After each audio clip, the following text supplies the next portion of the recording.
Recording in progress. Good morning, Excellencies, esteemed delegate Ladies and gentlemen, welcome to the thematic session on accelerating climate impact for member states through inclusive and sustainable industrial development.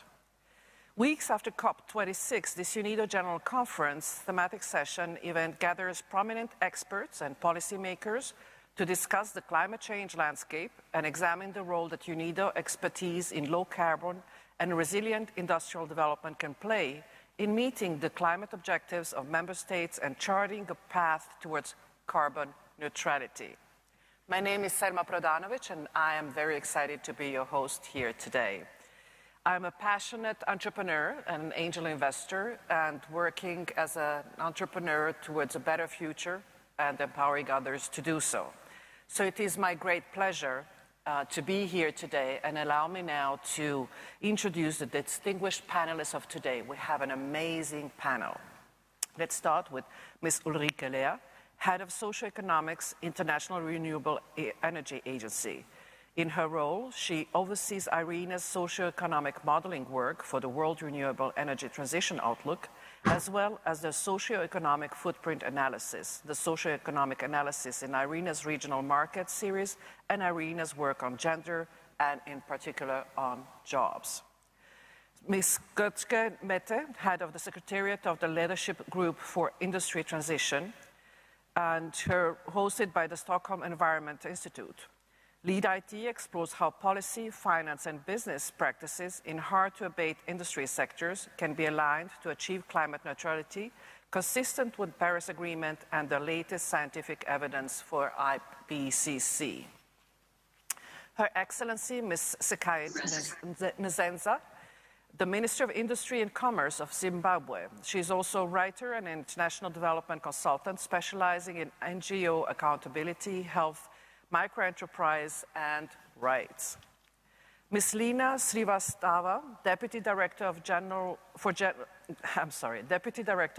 Science, International Institute for Applied System Analysis in Austria. Prior to this, she was the Vice Chancellor to TERI School of Advanced Studies in New Delhi, an interdisciplinary higher education institution focused on sustainable development.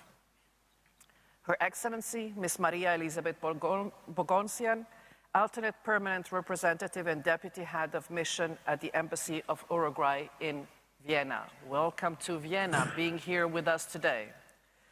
Mr. Daniel Kamen, Senior Advisor of Energy Innovation. He is the James and Catherine Lau Distinguished Professor of Sustainability at the University of California, Berkeley, with parallel appointments in the Energy and Resources Group of Goldman School of Public Policy and the Department of Nuclear Engineering. He is currently on leave, serving in the Biden administration as the Senior Advisor for Energy Innovation at the U.S. Agency for International Development. And Mr. Tarek Mtareich, Director, Department of Energy, United Nations Industrial Development Organization. Before joining UNIDO, he worked as a Senior Research Fellow at the International Institute for Industrial Environmental Economics at Lund University, Sweden, and prior to that, served as the Executive Director of the Regional Center for Renewable Energy and Energy Efficiency based in Cairo. And welcome to my panelists. In this occasion, if we were all in the same room, we will have a great round of applause. But today, we have to imagine, I will have to imagine, and I hope everybody is online, and thank you for joining at this early hour. Let's start the discussion and kick off this with Ms. Lea. I hope you are online and the connection is working well. Good morning. What are your views on the international climate landscape and the role of renewable energy following COP26? The stage is yours. Thank you, Selma. And to make my point, I would like to share my screen, which I'm starting right now in the middle of the presentation. Does it work? Yes, looks good. Excellent. Okay. So thanks again, and thank you for letting me starting this conversation and this discussion today. Now, being the Renewable Energy Agency, of course, we see a large role of renewable in the pathway towards 1.5C, which we already outlined in our World Energy Transitions Outlook, the latest flagship report.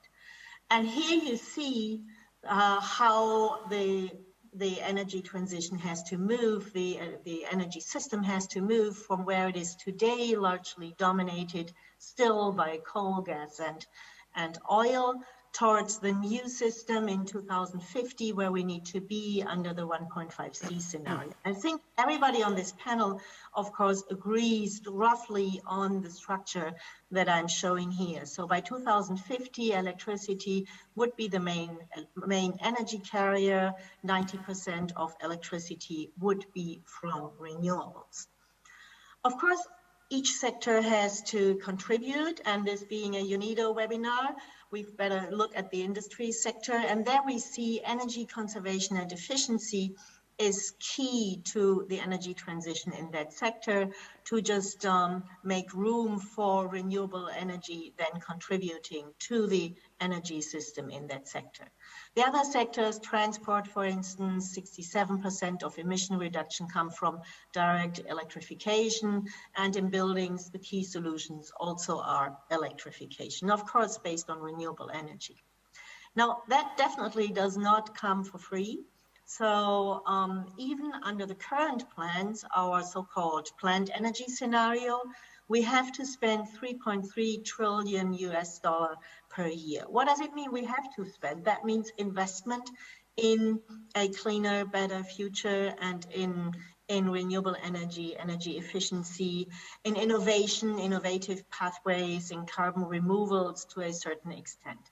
Under the 1.5C compatible scenario, we need to spend an additional 1.1 trillion US dollar annually to just reach that goal.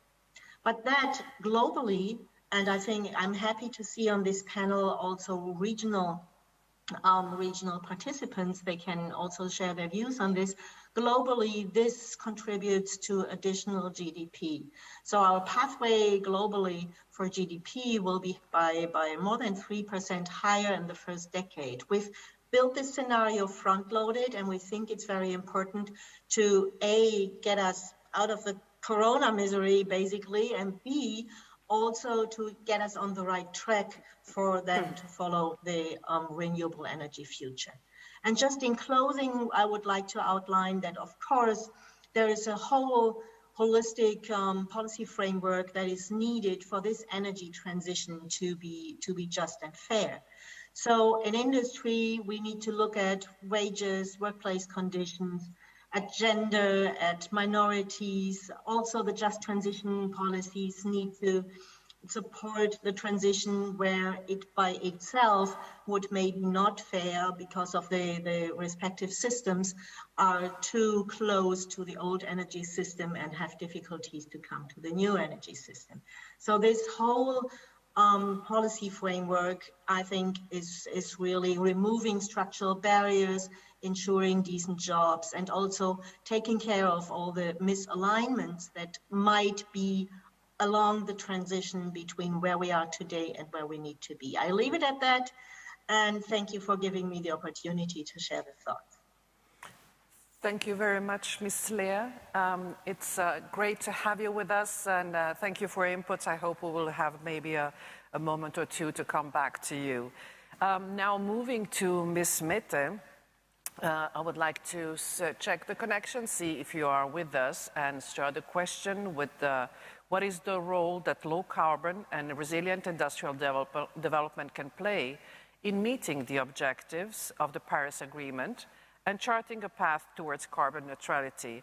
What is the role for industry, and what does it need from governments in order to deliver? The stage is yours. Thanks a lot, Ms. Polanovic. I'd like to focus on steel and cement sector in particular, because these two sectors are literally building blocks of our modern infrastructure, and they'll remain so in the foreseeable future. Although a material substitution will play a large role in cutting emissions from these sectors, we will still need massive amounts of steel and cement to produce buildings, infrastructure, and the equipment needed to provide currently underserved global populations with decent housing, clean water, sanitation, and modern energy services. Yet these two sectors have a large carbon footprint, so together they're accounting for a combined 15% of global CO2 emissions. And there are technological solutions within reach that would allow for close to zero emissions production of both materials. Yet verifying that these technological solutions are reliable and deploying them globally between now and 2050 will be very challenging. And today there are countries which have developed partnerships between government, industry, and other key stakeholders within the civil society, and to propose and implement action plans for industry transition. And roadmaps, which are known as pathways, are becoming increasingly common. But in many countries, especially within the developing economies, this kind of long-term strategic planning is missing. I represent the Leadership Group for Industry Transition, and we are now 35 members among this group from public and private sector, working together to accelerate the action that is aligned with credible commitments to achieving net zero emissions heavy industries. And the Leadership Group commits to supporting governments and industries to co-produce the stakeholder-led roadmaps.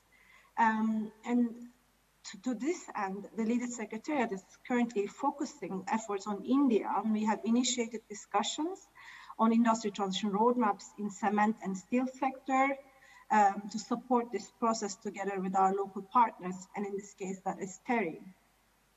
And at COP26, country and company members, they all reiterated that they are ready to act. And the group really collectively agreed that the time for implementation is indeed here.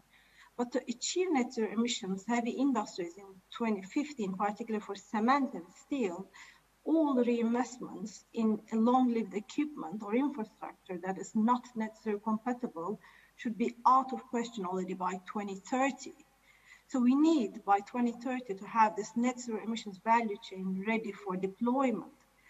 What this needs to happen globally, and it calls for international cooperation, in particular to increase access to green finance. We need to also enable donor coordination. We need to support developing countries in technology development. International cooperation is also needed to build and update key infrastructures such as on green hydrogen, grid capacity, and carbon capture and storage, which are all crucial for industrial decarbonization. International cooperation is also needed to accelerate demand-side action and to create markets for these low-carbon materials and products, to be able to have a business case through green public procurement commitments, such as through the Industry Deep Decarbonization Initiative. And we need international cooperation to mobilize private green procurement alliances, like the First Movers Coalition, which was announced at COP26. Additionally, we need to internationally agree on global standards, certification schemes, definitions, accelerate innovation, and then particularly governments need to enable research and development and deployment support. Meanwhile, we need to address carbon leakage via border adjustment measures and other measures. But as stated by the previous speaker, meanwhile, we need to ensure a just transitions, skills transfer, and create green jobs. And finally, it's definitely last but not least, we need to align roadmaps and visions and implementation plans on sectoral action. So in 2022, we at Leaded Secretariat will continue to engage with countries and companies to aid that road mapping process. And we offer technical and methodological guidance to develop those roadmaps. Now I'll stop here and hope to come back at the Q&A. Thank you very much, Ms. Mette. Definitely between innovating and implementing a big, long path and not such an easy one. Hope to be able to come back to you, and I would like now to move to Her Excellency Ms. Sekaine Senza from Zimbabwe and ask more about what does a post-COVID recovery look like in Zimbabwe, and what role will industry need to play to advance low carbon and resilient growth. Welcome and thank you for being with us.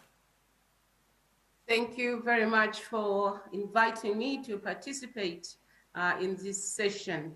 And I want to begin by greeting everyone from Zimbabwe. Zimbabwe has been going through some devastating effects of climate change. During the past couple of years, we've gone through droughts, floods, as well as going through the COVID-19 experience, which has affected everyone globally. And in industry, the main impact was on the global supply chain.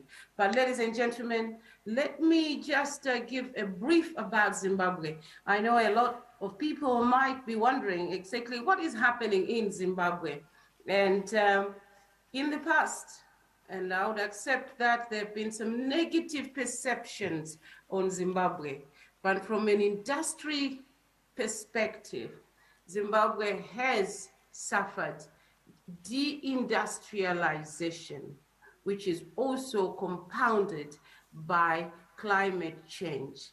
And one of the challenges that we have faced as a country is the imposition of sanctions on Zimbabwe.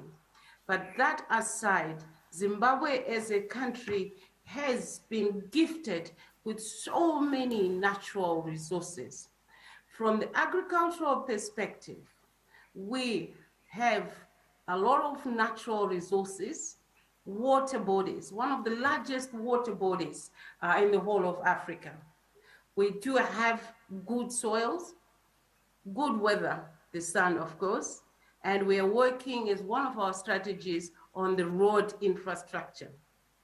Alongside the advantages we have in the agricultural section is, of course, the minerals.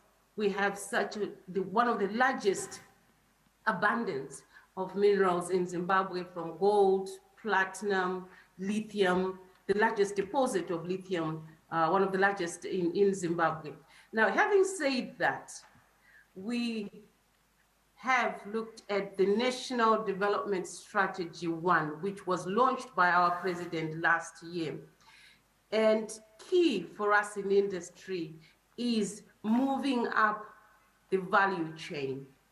We have developed strategies that are focusing on the production of leather, textiles, and of course, focusing on the agro-processing area. The key issues now within industry in our post-COVID recovery plan is firstly to address the issues to do with renewable energy. So Zimbabwe is a developing country, having gone through this deindustrialization process, but gifted with natural resources. Our new strategy now looks at new forms of renewable energy. Already in industry, we are taking advantage of the abundance of sunlight that we have in Zimbabwe and using that solar technology in industry development as well as in agriculture and in mining. We have also embraced the Green Industry Initiative with the support of UNIDO. We hope that we'll be able to get more technical support in developing this strategy. We're also looking at electrical industrial policy as well in terms of mobility and also our market readiness framework.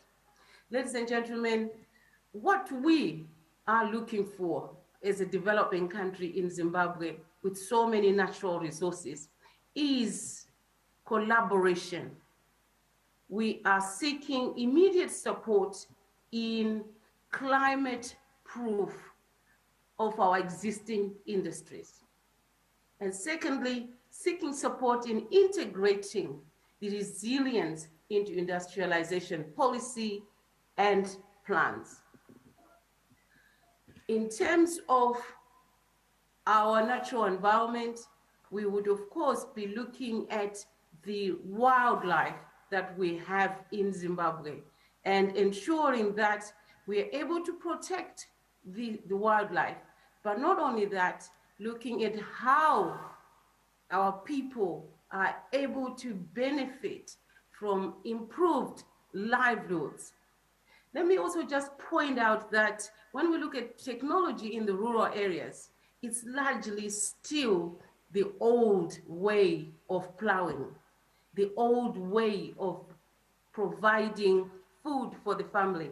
But ladies and gentlemen, I'm pleased to say that we have introduced sustainable agriculture, which is already beginning to show increased yields in production.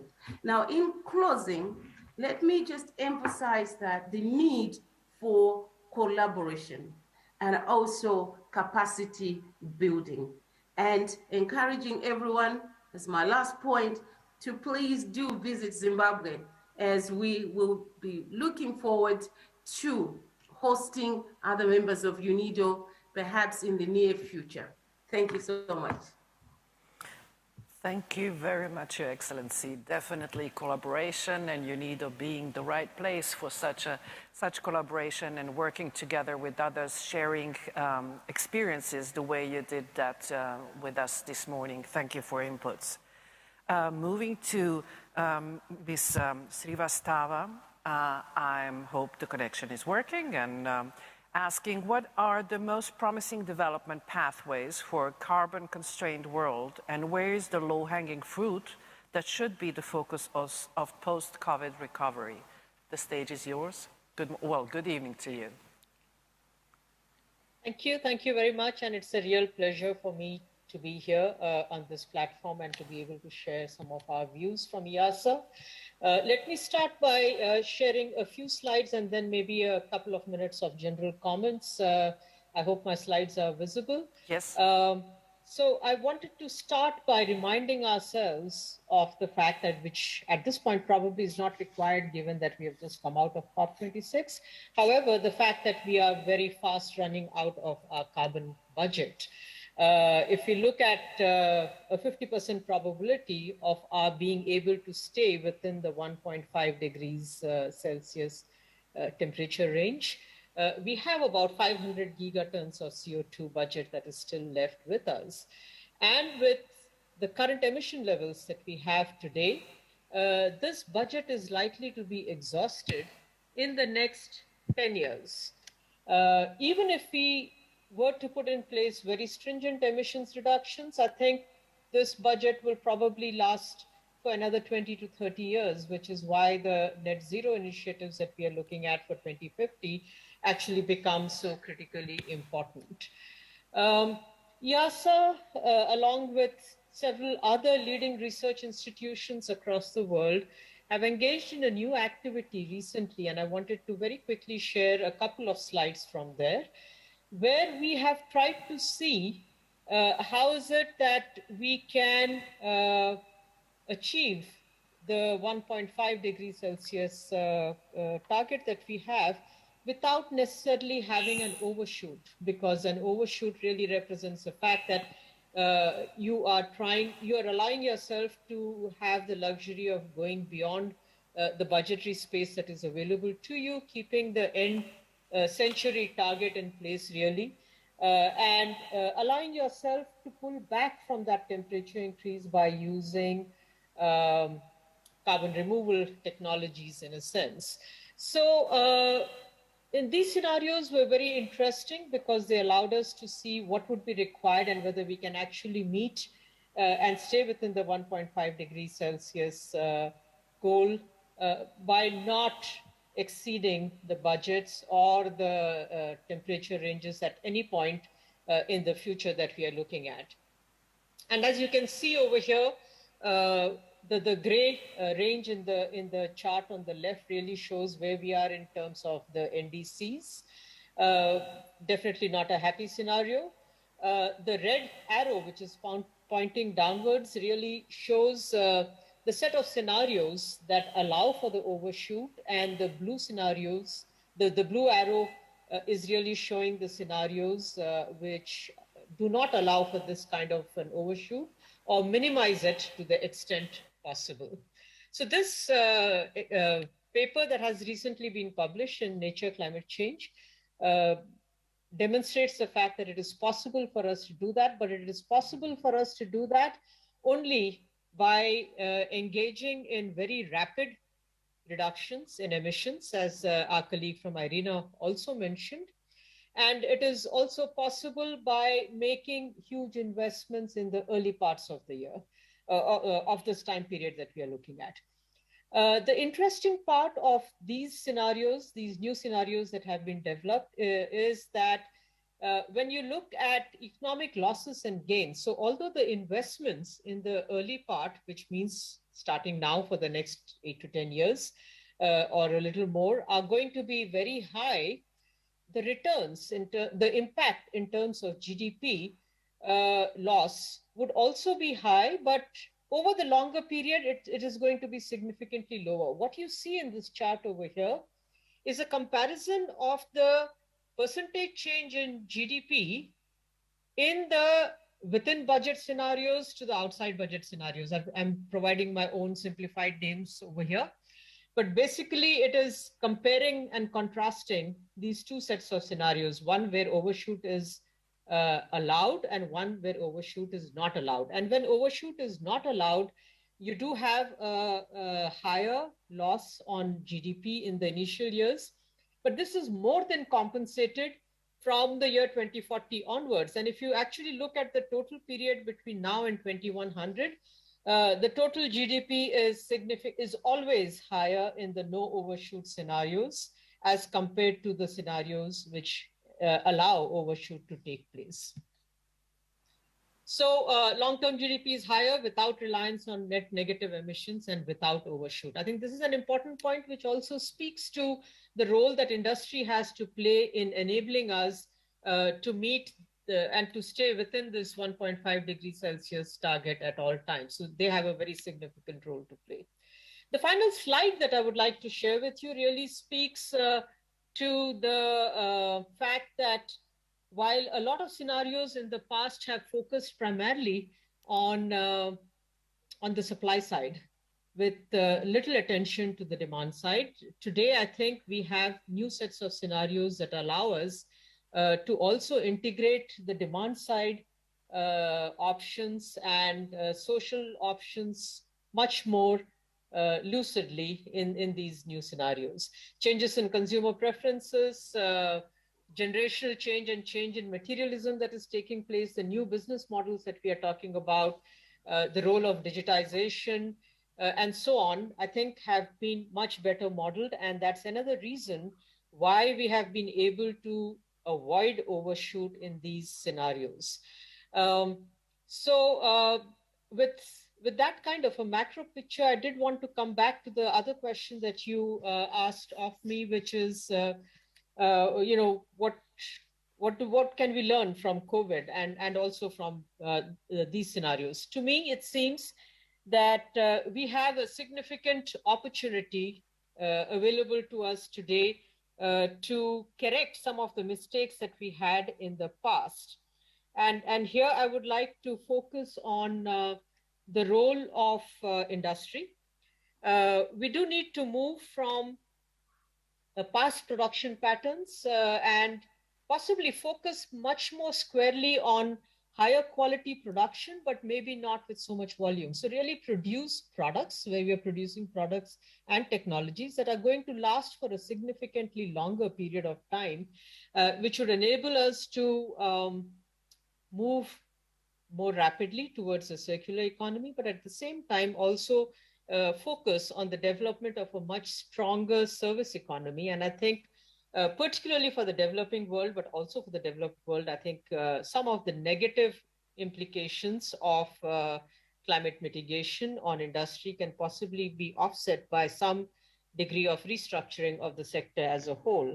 But this point is also emphasized by the experience that we had in COVID and the very rapid adaptation that we had to do to the responses to COVID. And here again, I think we saw very clearly the enormous amount of innovation that took place, both in industry as well as in society. There was a mushrooming of the small and medium enterprise sector. There were several new service sectors that came up or were strengthened enormously. And digitization had a very key role to play in this kind of transformation that we saw, that allowed us to continue to grow, allowed us to provide jobs, allowed us to provide livelihoods to people. To ensure that we are able to sustain this will obviously require a lot more effort and a lot more support from governments and from organizations like UNIDO. The small and medium enterprise sector was very badly hit as far as COVID is concerned, but some of these newer opportunities also showed the way to what an alternative future for this sector can also be like. Excuse me. In sum, how we deal with both climate change and events like COVID, which are likely to arise again in the future, hopefully not, also depends a lot on the context in which we are. But I think across contexts, both developing countries and developed countries, industry restructuring, industry reorienting itself towards a much greater degree of circularity, I think is going to be critically important. And UNIDO has a very, very important role to play in driving the world towards a new industrial model and protecting all of us from the impacts of climate change. Thank you. Thank you very much. Wonderful insights, and definitely an important note that you made on the economic losses and gains. And we hope we will have the opportunity to see more of your slides. And now I'm very honored to be able to personally here on the floor welcome Her Excellency Bogosian and ask a question concerning Uruguay. Uruguay is a world leader in the deployment of renewable energy and currently generates over 98% of its electricity from renewable resources. What has been the key to your success, both from the perspective of progressive government policy and innovative approaches adapted to industry? We're looking forward to your insights. Good morning, good afternoon, good evening to all the panelists. Thank you, Mrs. Prodanovic. Well, for the first part of your question, the infrastructure development of renewables in Uruguay goes back to the end of the 19th century with the building and operation of the first hydropower plant in South America, at that time designed to serve the mining industry.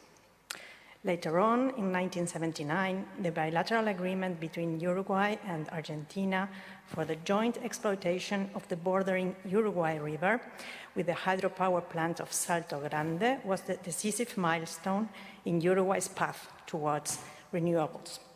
Nowadays, this path has consolidated and develops further, adding sustainability criteria to the energy mix through the steadfast incorporation of non-conventional renewable energies.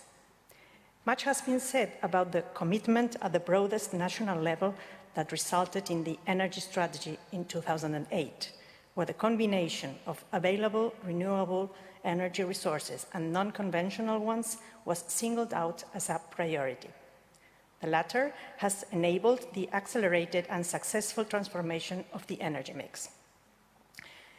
Uruguay adopted a free and competitive scheme as far as the incorporation of renewable energy sources is concerned. The adoption and incorporation of renewables in the process consisted of several stages, ranging from the evaluation and assessment of the availability of resources to adjustments in the regulatory framework for renewables. From streamlining targeted renewables investment promotion schemes to defining competitive market conditions for the electricity purchases from different sources and suppliers. Briefly, the development of renewable energies in Uruguay has been possible by a joint and coordinated interinstitutional and multi-stakeholder effort, supported by the government, the public utilities, the academia, and the private sector alike. The impact of this energy revolution can be assessed during different approaches. For instance, decentralization. The map of energy generation has changed radically in the last 15 years, from a centralized generation model with 4 dams in the central northern region, plus fossil generation in the metropolitan area around the capital city, Montevideo, to a generation system spread out over the country. Thus, decentralization together with electrification and digitalization are the trends that are changing the paradigm. Secondly, Uruguay's positioning in the region and in the world has changed. One of the most remarkable impacts in relation to the incorporation of renewable energies refers to the role of our country in the region. As a matter of fact, from 2013 to date, Uruguay evolved from being a regional electrical power sink to being a net and sustainable electricity exporter. Likewise, the role of renewables places Uruguay today, after Denmark, as the second country in the world in terms of participation of variable renewable sources, like wind or solar photovoltaic in the energy mix.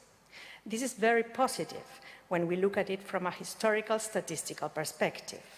Since 1965, the country has been continuously registering data on the national energy demand and consumption. When we compare the oil consumption in barrels of oil during this period, oil demand has remained relatively constant, increasing only by 5%, while the population has grown by 30% and GDP has threefolded. Other positive outcomes of this process have been the creation of green jobs and the internationalization of local companies. The early development of renewable energies in Uruguay has created the conditions for a number of engineering companies to become active in several countries in the Latin American region. Our preferred examples of innovative approaches adopted by industry in the deployment of renewables are, for instance, the implementation of the concept producer-consumer, the prosumer concept. Back in 2010, Uruguay developed a specific framework for the promotion of microgeneration, enabling the two-way exchange of energy between consumers and the low-voltage grid at the national level. Many small-sized industries within this framework have installed power generation capacity for self-consumption and for trading of surpluses into the grid. In 2014, this mechanism was extended to allow own generation at medium voltage for self-consumption, namely prosumer. At present, the main source of renewable energy at the national level is biomass, so that most of the energy is industry generated, mostly through cogeneration. In terms of wind power generation, and upon completion of the development of large-scale wind power parks, the country decided to promote a scheme for industrial power generation in order to create more competitive conditions for the industry. Now, looking into the future, let us briefly refer to the second stage in Uruguay's energy transition. Renewables are not an end in themselves, but a means to achieve energy sovereignty, to have a positive impact on local development, and to decarbonize the economy. The next step is to advance in the electrification and therefore decarbonization of the transport sector and industrial for thermal uses, which are currently responsible for most of the country's fossil fuel consumption.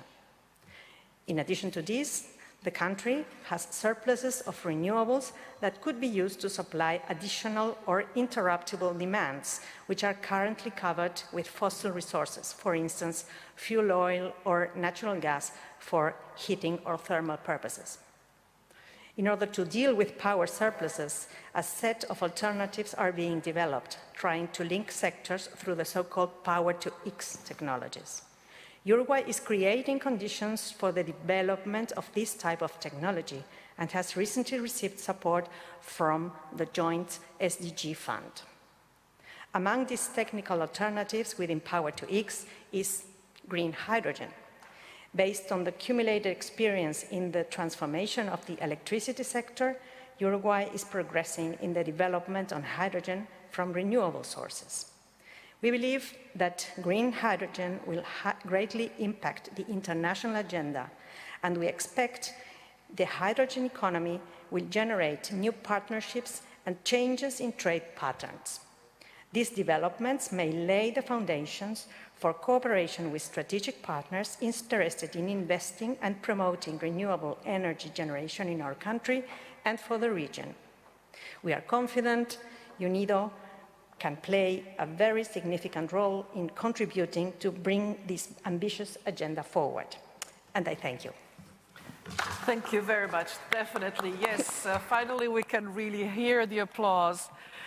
Thank you for your contribution and telling us more about this exceptional example, what you have achieved in Uruguay. Thank you for being with us.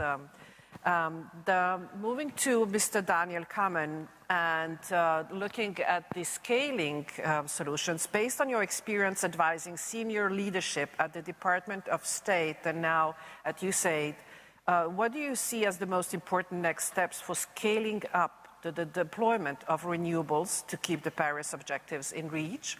And what role does industry need to play? How can organizations such as UNIDO, of course, best support a just and equitable transition? The floor is yours. Well, thank you so much. I will also share some slides to illustrate some of the points, but I, like the other speakers, I very much appreciate the chance to speak, and I'm delighted to follow some of my good friends and colleagues in commenting. I'll try to put the questions that you just asked in the context of the African experience, and that's both because as you know in the beginning, I have recently joined the United States Agency for International Development, USAID, and specifically the Power Africa program. But these comments are also more broad for other industrializing countries. Power Africa is a program that was stood up under the Obama administration, actually, while I was serving in the Secretary of State's office as the science envoy. Currently, I'll comment briefly on what has taken place in terms of these questions about what can UNIDO do in terms of fostering not only a clean energy transition, but a just transition, meaning one that decreases the massive inequality that we see around the planet today. And Africa is probably the prime place to talk about this, because Africa today is less than 3% of global greenhouse gas emissions. But if population and demographic and economic growth trends continue, by mid-century, Africa could actually be the dominant continent in terms of both emissions and population. So it is truly a continent that sits exactly at the nexus of low climate demand, low climate impact now, but potentially massive climate impact later on. COP26 was in many ways pivotal for Africa. And I'll highlight that in terms of both the current work that the US government is doing with African partners via the Power Africa program, but more broadly, what we've seen from African governments. As a microcosm, Power Africa is a component of USAID, but it links across multiple US agencies. You can see in the bottom right, USAID, but State Department, Department of Commerce, Department of Energy, the Treasury, the Millennium Challenge Corporation, and then a variety of investment funds, US Department of Agriculture, the Development Finance Corporation, and others. Power Africa's goal is to facilitate through direct financing and through partnerships with both the private sector, partners in Europe and elsewhere, 30,000 megawatts of new power capacity across the continent, and 60 million new connections.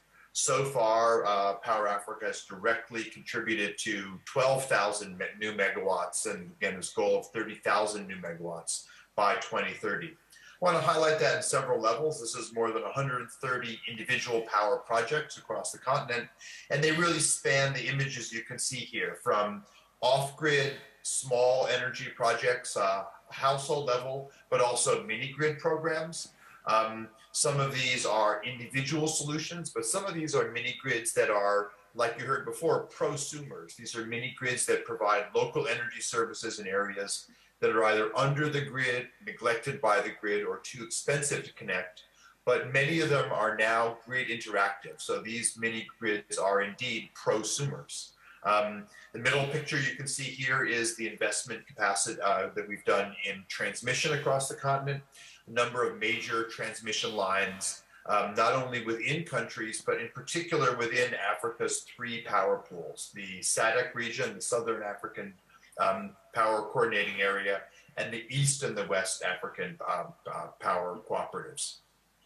In addition, most of Power Africa's investments with our partners, both in the public and private sector, have been in renewables over the last 5 years. Almost 80% of total investments have been in the renewable sector. As you can see, both an example of large-scale solar projects and large-scale wind projects.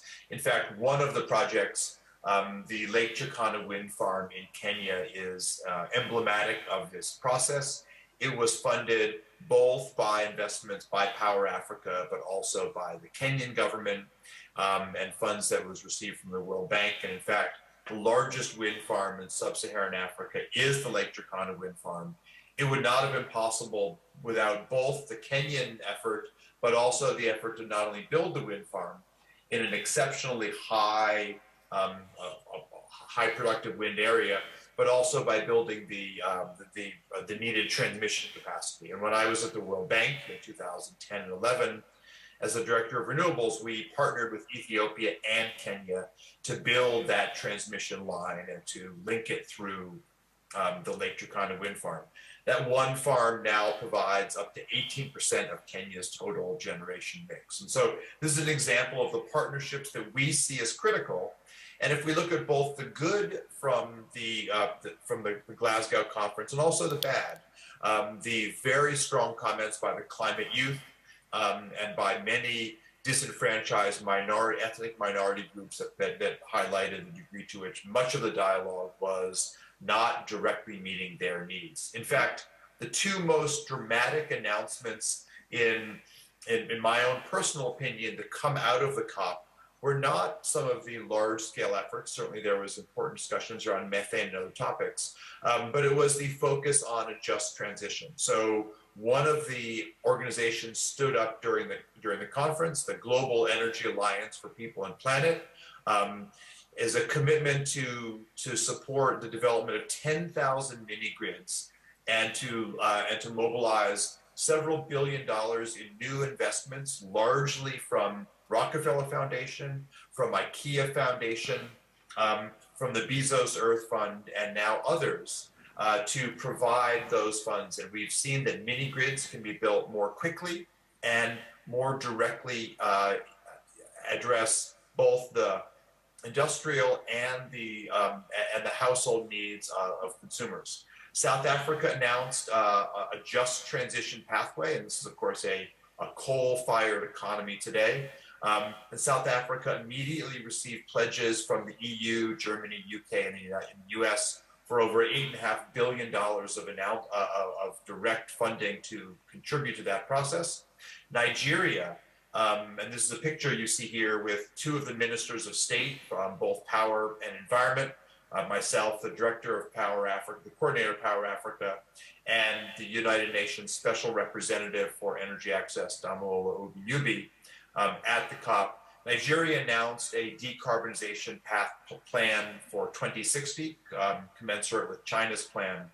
And what we've seen in the most recent announcements are a multi-government effort to provide clean distributed energy for up to the 100,000 health clinics across the continent that either have unreliable or no power or too expensive power today.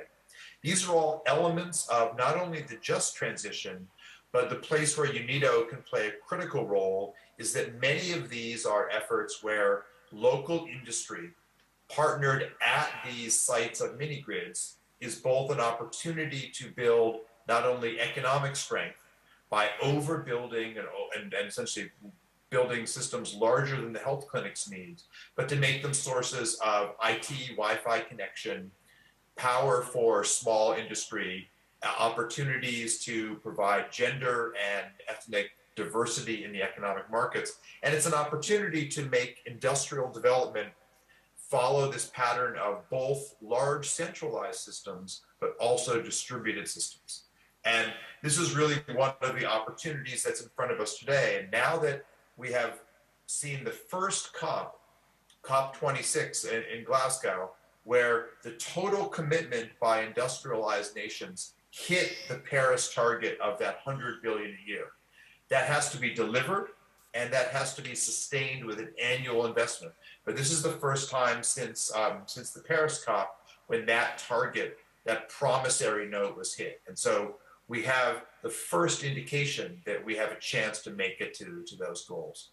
Africa, again, needs those investments, as we heard from the case from Zimbabwe, but critically, we need a plan that takes advantage of renewable resources because, as we've now seen, they are, for almost everywhere in the world, cheaper to build new solar and wind projects than to simply operate existing fossil fuel projects. That's a finding that was released earlier this year by Bloomberg New Energy. And even when you include storage, the prices for those renewable projects are often at or below the level of simply operating, not building new, but operating fossil projects. So I welcome the dialogue to come. This agenda for an African clean energy sector that emphasizes really concrete aspects of the just transition is really what we at Power Africa and USAID are focused on. And for anyone who wants copies of these, you can download these slides, both from the USAID website, but in particular from the one you see at my university home, University of California, Berkeley, rail.berkeley.edu. I look forward to the dialogue both today and later on. So thank you so much for the chance to speak. Thank you very much, Mr. Kamen, for your research and the results that you have shared with us, and definitely clearly saying that partnerships are critical for scaling of these results. On that sense, I would like now to give the stage to Mr. Mtairach from UNIDO to exactly talk about that, the role that UNIDO can have and in positioning itself to take some of these challenges and opportunities in its future programmatic activities in support of member states, basically recapping our discussion today. The floor is yours. Good morning, and thank you, Selma.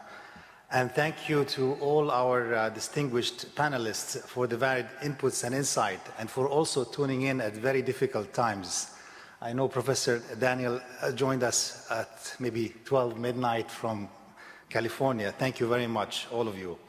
Excellencies and distinguished participants, indeed, what we heard today points to the enormous task ahead of us in terms of ensuring that future industrialization is climate compatible and contributes to both prosperity but also climate benefits, both on the mitigation of CO2 emissions, but also in terms of supporting resilient economies. UNIDO has been active and continue to be active on various dimensions of aligning industrial development activities with climate action. But we know we need to do more along with our partners today, but also in partnership with our member states. That is why we are very pleased with the proposed resolution at this General Conference to launch a coordinated and comprehensive process to tackle the climate agenda across the various functions of the organization, from technical cooperation to the normative role that we play to policy advice in the broader context of UNIDO's role and mandate on advancing inclusive and sustainable industrial development. Without getting into the details of the strategy process, allow me to outline three levels of ambitions that we aim to work together with, that also transpired from the conversation today. The first one is the imperative we just heard, that future patterns of industrialization and related physical infrastructure, energy or transport or other critical infrastructure must deliver inclusive and sustainable development, but also must deliver climate benefit. Most of the enabling infrastructure for industrial age, we know that most of the enabling infrastructure for industrialization is yet to be built, and we know most of the investments will take place in developing and emerging markets. So this is the time to make sure the direction of these investments locks us into sustainable patterns, enhance resilience to climate impacts, and put us on path toward net zero economies by mid-century. Coherence and coordination between industrial policy and climate policy is vital at this juncture, and here where UNIDO policy advice needs to be sharper, clearer, and evidence-based. The second ambition is what we also heard in terms of the innovation potential of industry as a leading force in the transition to net zero economies by mid-century. As highlighted in the interventions from the panelists, industry needs to play its role through innovation, technology, upgrading, and investment. But this is one part of the story. The other part of the story is that climate-related technologies and services, as Lena highlighted from IASA, will constitute the largest product and service markets in history. And we need to ensure developing and least developed countries have the capabilities and opportunities to experience, to participate in these future promising markets. And that is where, building on UNIDO's experience and expertise, we see further efforts needed to work with member states and partners on strengthening ecosystems and institutions for homegrown clean tech and adaptation innovation, increase participation of the private sector and their access to finance, and support connectivity, support their connectivity to global markets for low carbon manufactured products and services. And also, of course, address the demand side, as Lena has highlighted. Thirdly, what Dan also referred to, our transition must and need to be just and inclusive. Our vision is that both men and women, young and old, actively participate in and benefit from the opportunities created by the transformation to low carbon and climate resilient industrial development. This demands deliberate actions and coordinated strategies to ensure the building blocks are in place for an inclusive approach. Again, UNIDO sees climate action and gender mainstreaming uncompromisingly connected, and we will pursue these in a mutually inclusive or integrated manner. That's my message from today, and thank you, Selma, for the opportunity. Thank you very much. It's been a great pleasure. And yes, we can have a round of applause while we are here. Thank you. And with this, ladies and gentlemen, it is my great honor to finish this session.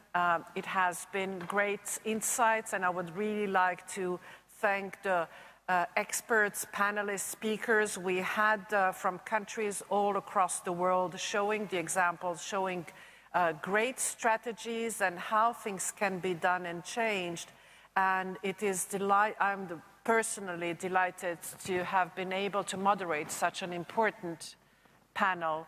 I hope the discussion, I had hoped we would have a lot of time to talk and more. I hope you will connect with the speakers, experts, fill on their knowledge, reach out to them, and I definitely hope that you were inspired with specific actions you can take in your countries and across the members towards climate-related activities and a better future. Thank you very much for being with us, and enjoy the rest of the conference.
أصحاب المعالي،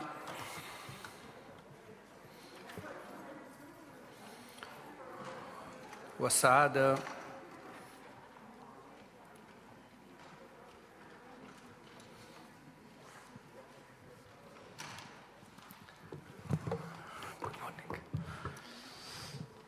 حضرة الزملاء الأفاضل، أي السادة والسيدات، صباح الخير جميعا.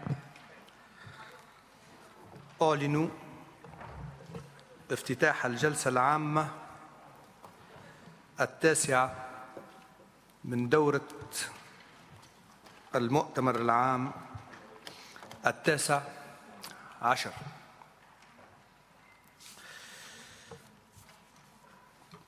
Before proceeding with our discussion in the closing plenary of this conference, I would like to update you on the meeting of the General Committee just held concerning ad hoc decision-making by the conference. The General Committee wishes to underline that information note number 93 circulated by the Secretariat on the 1st December 2021 be treated only as food for thought. Overall, the current rules of procedure continue to form the basis of the work of the General Conference. After careful consideration of the views expressed by the delegations attending the 19th session of the General Conference, the General Committee recommends to close the discussion of this matter. Thank you. We will now proceed with the closing plenary. وأود الآن أن أعيد النظر في عمل اللجنة الرئيسية وأدعو رئيستها سعادة السفيرة كروس من بولندا لإبلاغنا بالنتائج التي تحققت في اللجنة الرئيسية. فلتتفضل. Thank you, Mr. President. Distinguished delegates, excellencies, I would like to express my appreciation to all delegates for entrusting me with the task of chairing the main committee. In particular, I wish to thank those delegates who have participated actively in the work of the committee and without whose commitment to our task we would not have the consensus texts now before us. I would also like to express my gratitude to the Vice Chair, Mr. Hazem Zaki of Egypt, for his valuable support to the work of the committee. Distinguished delegates, a brief written report has been issued on the work of this committee, contained in document GC19/24, which has been circulated electronically. The report presents a factual account of decisions and resolutions adopted. I should like to mention that the work of the committee was conducted with a notable spirit of cooperation and compromise on the part of all groups and delegates.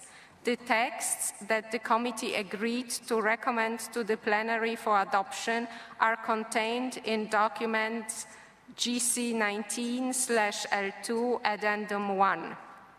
The draft decisions and resolutions contained therein speak for themselves and therefore require no further introduction. Mr. President, distinguished delegates, before I conclude, I would like to once again express my sincere gratitude to all delegations and to the Secretariat who have participated and given me the fullest support in the work of the main committee. I thank you, Mr. President.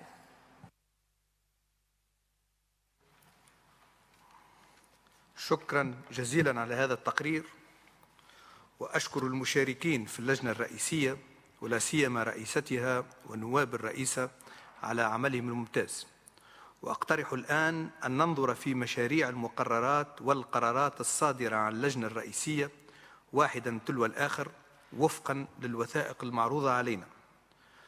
ولكن قبل تناولها أود أن أعلن أن اللجنة الرئيسية قدمت إلى المؤتمر 4 قرارات و3 مقررات في إطار البنود المتبقية من جدول الأعمال.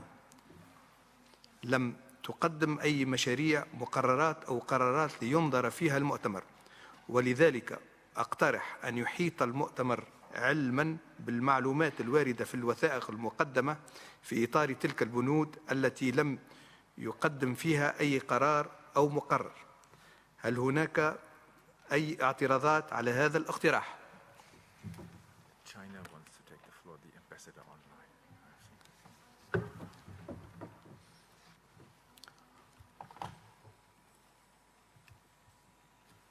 There is objection.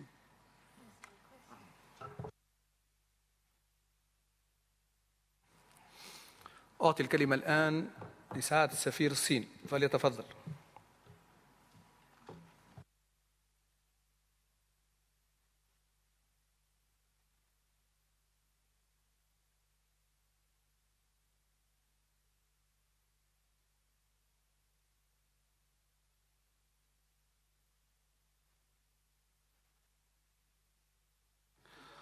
سعادة السفير. Ambassador,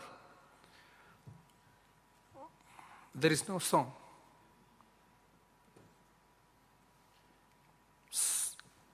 Please, you have the floor.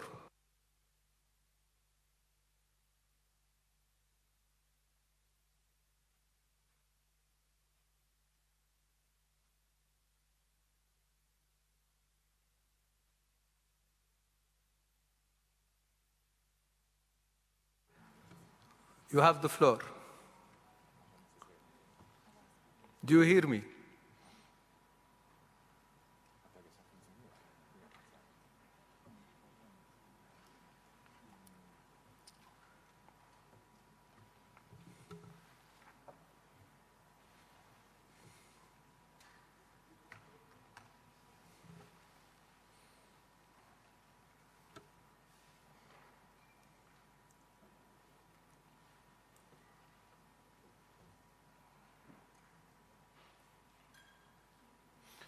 Wait a minute.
Hello, can you hear me now?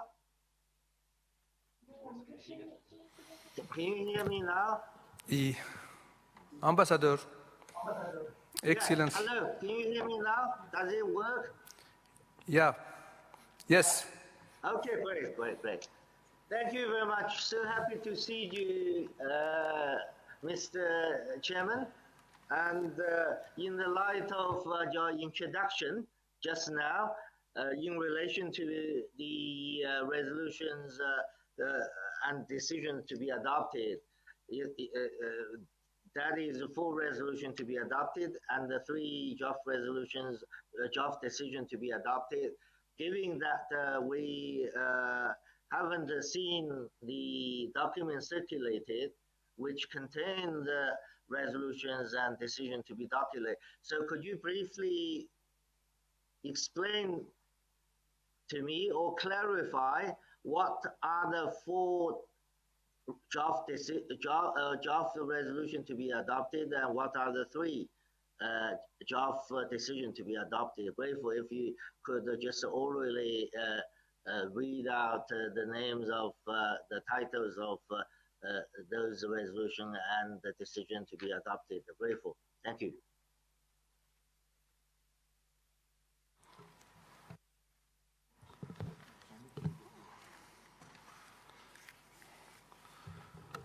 شكرا لسعادة السفير الصين.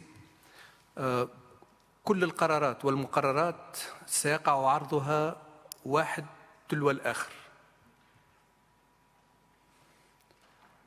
مع أن جميع نصوص المقررات قد وقع توزيعها على البلدان الأعضاء بالبريد الإلكتروني الإيميل.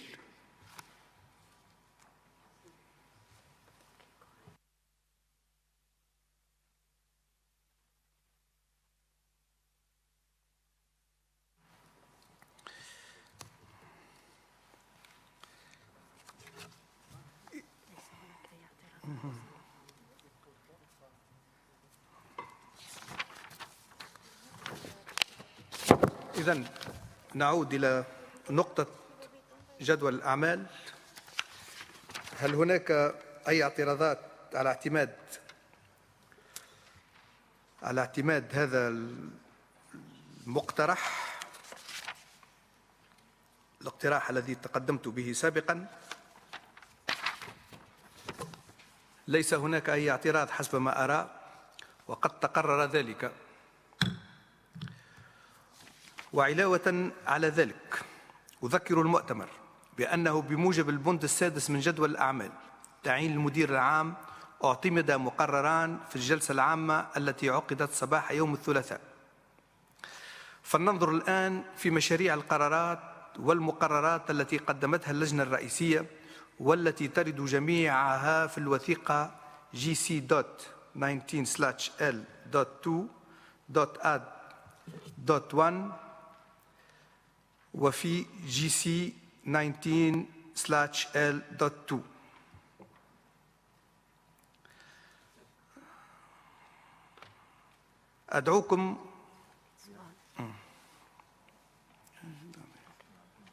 أدعوكم إلى البدء بالبند 11 من جدول الأعمال.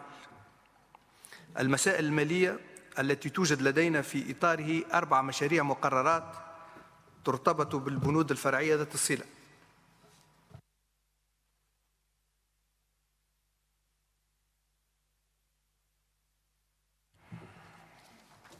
أعطي الكلمة لسعادة سفير الصين فليتفضل.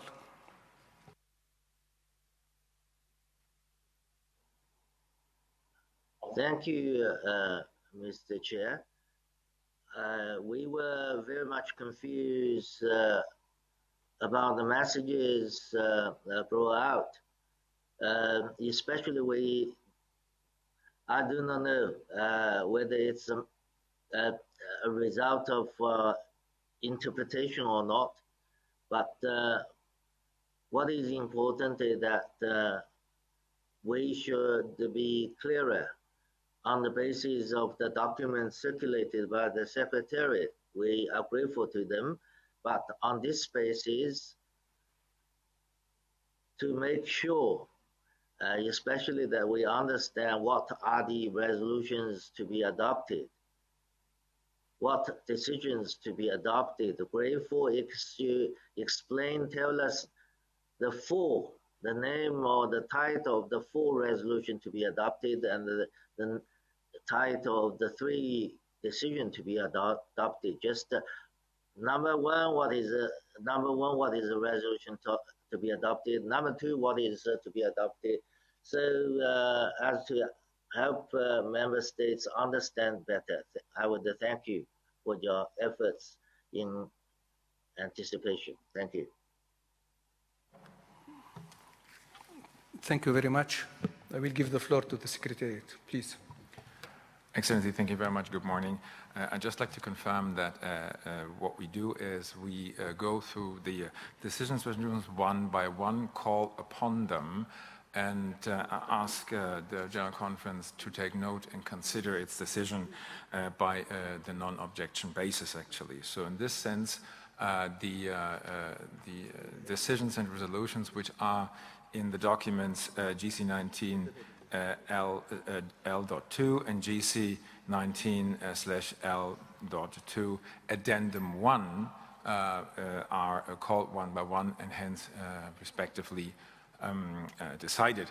As per the report of the chair of the main committee, Her Excellency Ambassador Kreuz, from Poland, we do understand that there have been discussions on some proposals, but no consensus has been reached, and hence the chair of the main committee has not forwarded those texts where no consensus has been reached to the General Conference for final adoption by the conference, and hence it is not in the decision-making process this morning. Thank you very much. Thank you very much.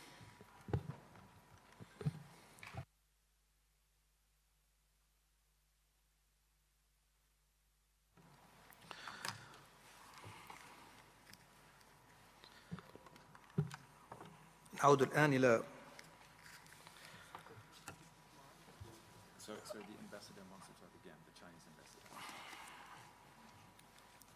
سعادة سفير الصين.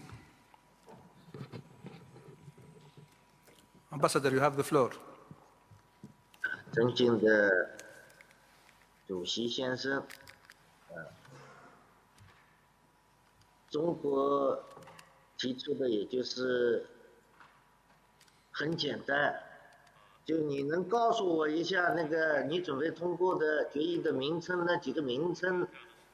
因为我现在的话手头的所得到的那个你们散发的，我不知道跟你讲的之间有什么 gap， 所以的话希望你很简单的能把那你准备4个通过的，也就你说是有 consensus 的4个决议的那个题目念一下，行不行啊？ You will do this, exactly this now.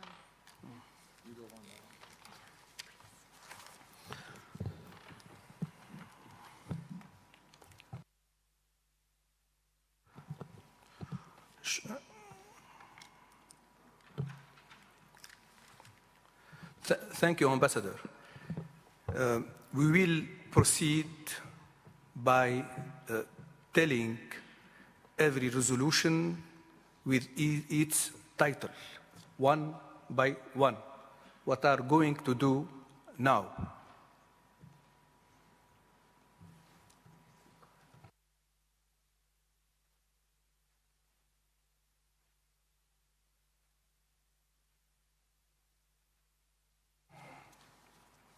لننظر الآن في مشاريع المقررات والقرارات التي قدمتها اللجنة الرئيسية والتي ترد جميعها في الوثيقة GC.19/L.2 وفي الوثيقة GC.19/L.2 أدعوكم إلى البدء بالبند 11 من جدول الأعمال المسائل المالية التي توجد لدينا في إطاره 4 مشاريع مقررات ترتبط بالبنود الفرعية ذات الصلة.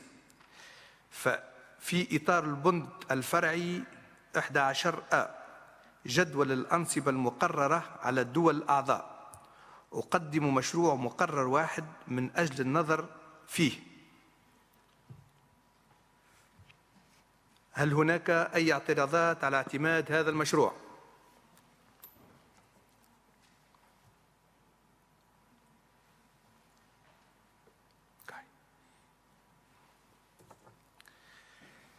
ليس هناك أي اعتراضات حسب ما أرى، يعتمد مشروع المقرر.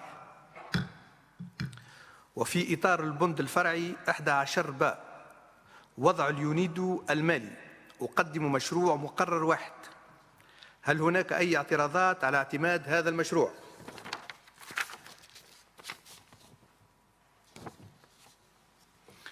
ليس هناك أي اعتراضات حسب ما أرى يعتمد مشروع المقرر.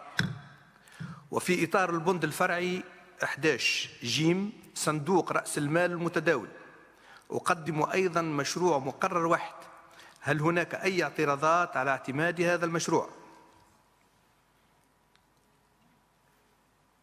ليس هناك أي اعتراضات حسب ما أرى يعتمد مشروع في إطار البند الفرعي 11 جيم. وأخيرا أقدم مشروع مقرر واحد في إطار البند الفرعي 11 دل تعيين مراجع حسابات خارجي. هل هناك أي اعتراضات على اعتماد هذا المشروع؟ ليس هناك أي اعتراضات حسب ما أرى يعتمد مشروع المقرر. انتهينا من النظر في البند 11 من جدول الأعمال، ونستأنف الآن النظر في البند 12 البرنامج والميزانيتين لسنتي 2023 2022 الذي قدم بموجبه مشروع مقرر واحد. هل هناك أي اعتراضات على اعتماد هذا المشروع؟ ليس هناك أي اعتراضات حسب ما أرى يعتمد المقرر. انتهينا من النظر في البند 12 من جدول الأعمال، وبموجب البند 17 من جدول الأعمال اليونيدو والمساواة بين الجنسين وتمكين المرأة لدينا مشروع قرار واحد بعنوان اليونيدو والمساواة بين الجنسين وتمكين المرأة. هل هناك أي اعتراضات على اعتماد هذا المشروع؟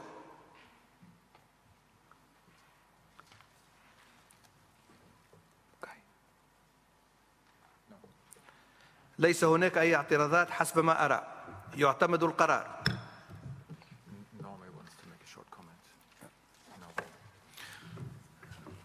Norway, please. Thank you, Mr. President, Excellencies, distinguished delegates. Norway and Mexico submitted the resolution on gender equality and the empowerment of women.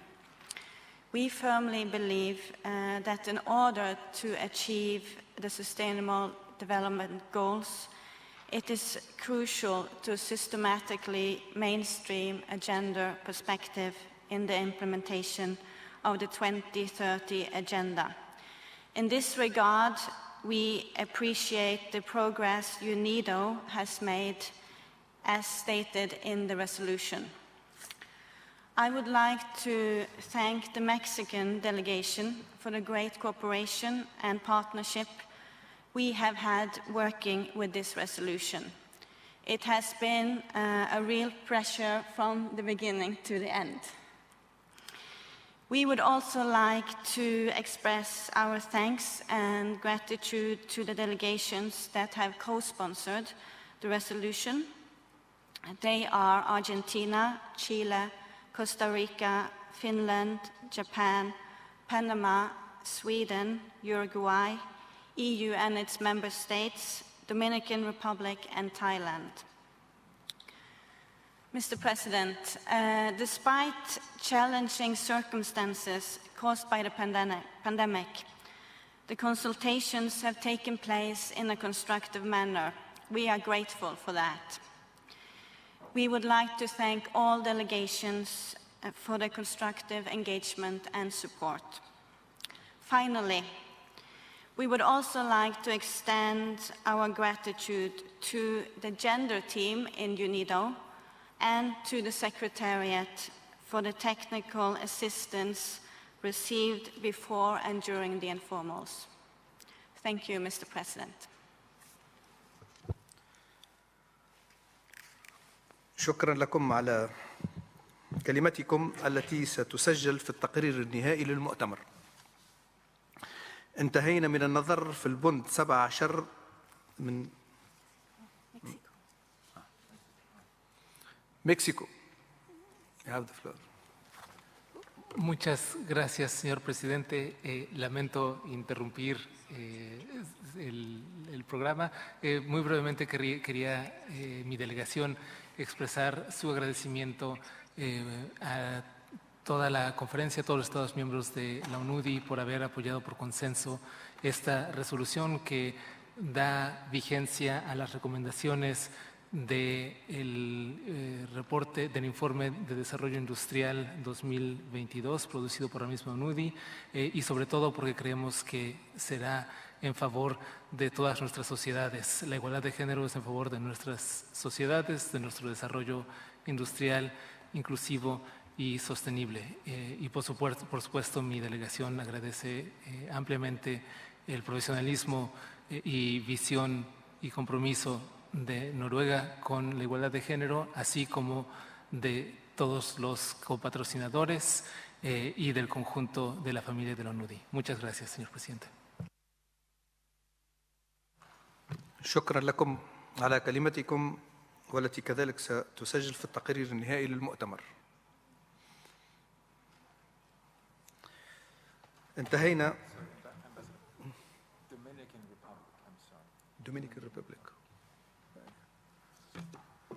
Dominican Republic on the line, okay.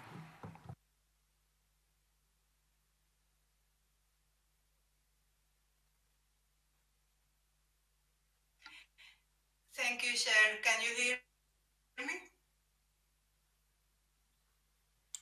You have the floor, Ambassador, please. No, I am not the ambassador. Thank you, Chair. I'm Mr. Consular. Well, only want to make the point that we have also co-sponsored this resolution, and I think we are not in the list of co-sponsors. We have sent an email to the Secretariat and to the delegations like 3 days ago. If you can check this. Thank you very much, Chair. شكرا على كلمتكم وسنسجل كذلك كلمتكم في التقرير النهائي للمؤتمر. الكلمة الآن لأرمينيا.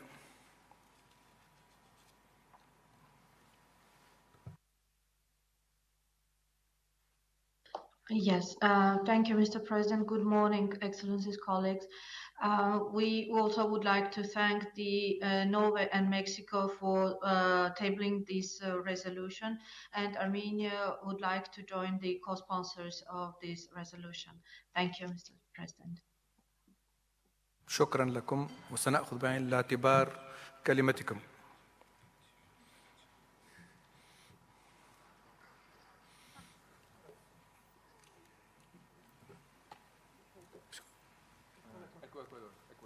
الكلمة الآن للإكوادور. Gracias, presidente. El Ecuador también desea expresar su coauspicio a la propuesta de Noruega y de México. Muchas gracias. شكرا لكم وسنأخذ بعين الاعتبار تدخلكم. الكلمة الآن للبيرو.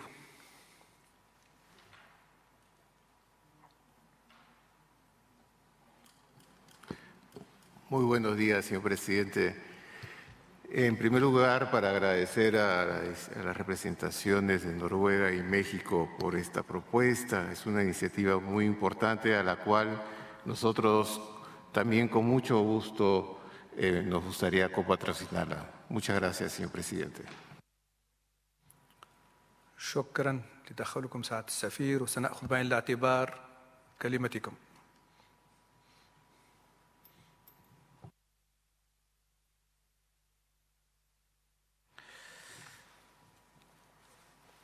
انتهينا الآن من النظر في البند 17 من جدول الأعمال. تحت البند 21 البند الفرعي جيم استراتيجية اليونيدو للتصدي لتغيير المناخ. أقدم مشروع قرار واحد من أجل اعتماده وعنوانه تطوير استراتيجية اليونيدو لمواجهة تغيير المناخ. هل هناك أي اعتراضات على اعتماده؟ ليس هناك أي اعتراضات حسب ما أرى. يعتمد مشروع القرار. ونستأنف الآن النظر في بند جدول الأعمال 23 أنشطة اليونيدو المتعلقة بإعلان أبو ظبي الوزاري لأقل البلدان نمواً. ولدينا مشروع قرار واحد في إطار هذا البند وعنوانه إعلان فيينا الوزاري لأقل البلدان نمواً. هل هناك أي اعتراضات على اعتماد هذا المشروع؟ ليس هناك أي اعتراضات على اعتماد هذا المشروع. حسب ما أرى يعتمد القرار. انتهينا من النظر في البند 23 من جدول الأعمال، وسننظر الآن في البند 27 من جدول الأعمال. في إطار هذا البند أقدم مشروع مقرر واحد إلى المؤتمر، وهو بعنوان لجنة المعاشات التقاعدية لموظفي اليونيدو. هل هناك أي اعتراضات على اعتماد هذا المشروع؟ ليس هناك أي اعتراضات حسب ما أرى. يعتمد مشروع المقرر. انتهينا من النظر في البند 27 من جدول الأعمال، وننظر أخيرا في البند 29 من جدول الأعمال موعد الدورة العشرين ومكان انعقادها. وفي إطار هذا البند من جدول الأعمال أقدم مشروع مقرر بنفس العنوان. هل هناك أي اعتراضات على اعتماد هذا المشروع؟ ليس هناك أي اعتراضات حسب ما أرى. يعتمد مشروع المقرر. انتهينا من النظر في البند 29 من جدول الأعمال، وانتهينا كذلك الآن من النظر في مشاريع المقررات والقرارات التي قدمتها رئيسة اللجنة الرئيسية بالنيابة عن هذه اللجنة. حضرات المندوبين الموقرين، وصلنا الآن إلى البند الأخير من جدول أعمالنا.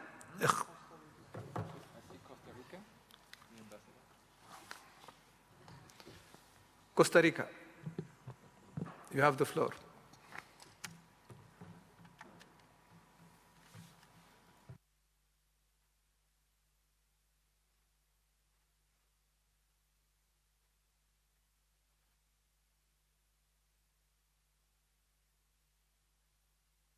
Buenos días. Muchas gracias, señor presidente. Quisiera simplemente hacer una breve declaración en nombre de Austria y Costa Rica. Primero, quisiera agradecer a la embajadora Dominica Croix y al vicepresidente del Main Committee, el representante delegado de Egipto, Hassan Saki, por todos los esfuerzos desplegados a lo largo de esta semana para buscar y alcanzar un consenso en la resolución titulada Accelerating the Implementation of the 2030 Agenda for Sustainable Development, including Climate Action through Circular Economy. Como ha sido informado por la presidenta del comité, no fue posible un consenso. Sin embargo, quisiéramos empezar por agradecerle a todos los estados que han participado, así como a los grupos regionales, incluso la Unión Europea, por su compromiso para trabajar en aras del consenso en términos de una resolución que responde a las consultas globales que han tenido lugar durante el último año y que sin duda son un tema de importancia para todos los estados en términos de la posibilidad de dotar a la organización de una agenda internacional sobre la economía circular que facilite el diálogo entre las innovaciones, los retos y las buenas prácticas en la materia, así como fomentar la adopción de principios y prácticas de economía circular en la industria. Lamentablemente, el consenso no fue posible. Seguiremos trabajando como estados que hemos presentado esta resolución en aras de alcanzar un consenso en los próximos meses junto con los estados concernidos, pero quisiera no dejar pasar esta oportunidad para agradecer a todos quienes han participado en este proceso y finalmente nuestro agradecimiento a la Secretaría por todo su compromiso y el apoyo dado. Seguimos confiados en que en una ocasión cercana, en el proceso que tenemos por delante, podamos alcanzar un consenso sobre este tema. Muchas gracias, señor presidente.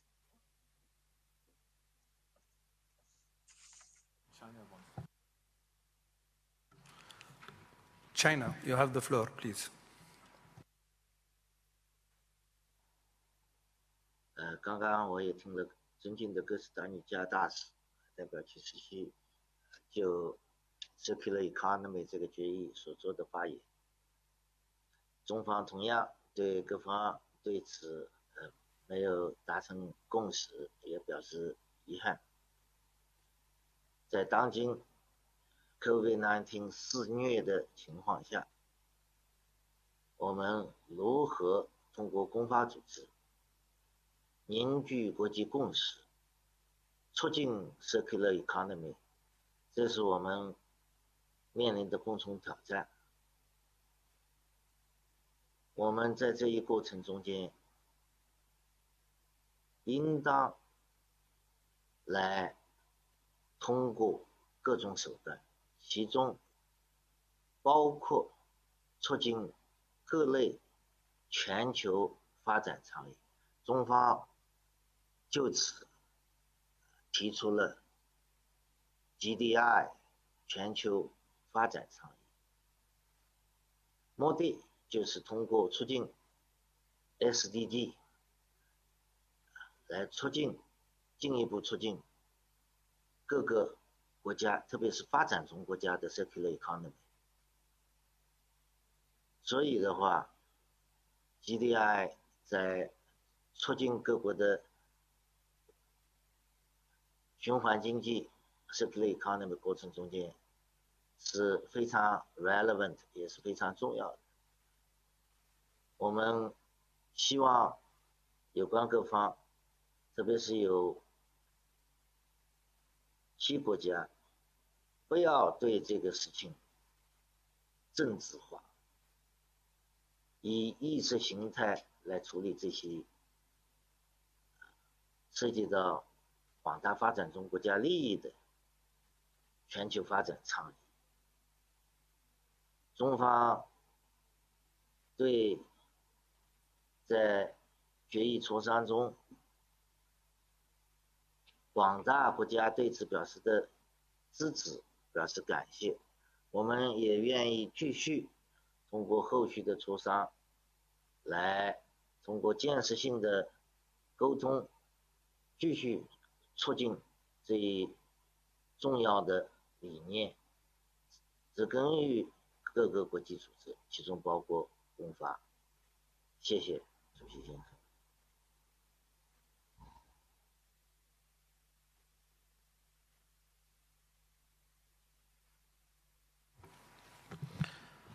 شكرا لكل مساعد سفير كوستاريكا وسعادة سفير الصين على تدخلهم فيما يتعلق بهذا الموضوع العام، الموضوع الهام.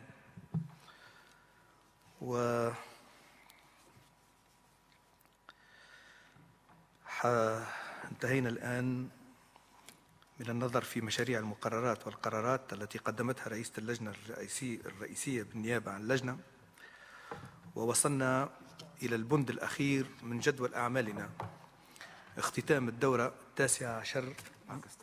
باكستان.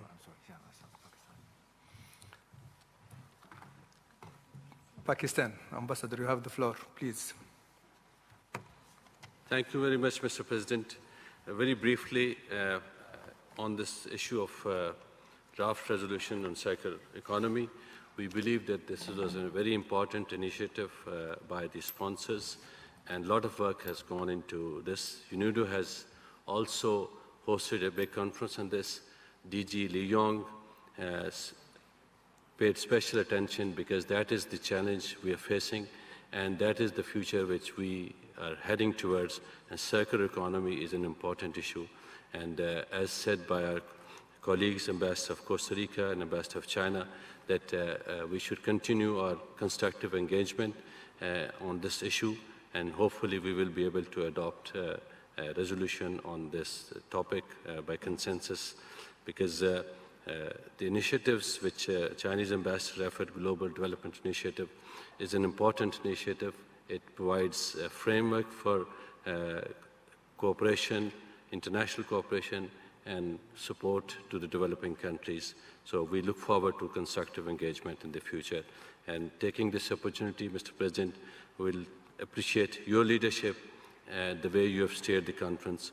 We express our deepest gratitude to you, to your team, and the Secretariat. Thank you. Ecuador. Gracias, presidente. Al igual que las delegaciones que me han antecedido, el Ecuador considera que la propuesta sobre economía circular tiene especial relevancia en el marco de la Agenda 2030. Así que al tiempo de manifestar nuestro interés porque estas conversaciones continúen, la política del Ecuador apuesta a una economía circular. Así que estaremos muy interesados en participar en estas conversaciones que espero arriben a un consenso en el futuro. Muchas gracias. شكرا. شكرا لسعادة سفير الباكستان على التدخل وعلى الكلمات الطيبة الموجهة لشخصي، وشكرا كذلك لكم سعادة سفيرة الإكوادور على تدخلكم.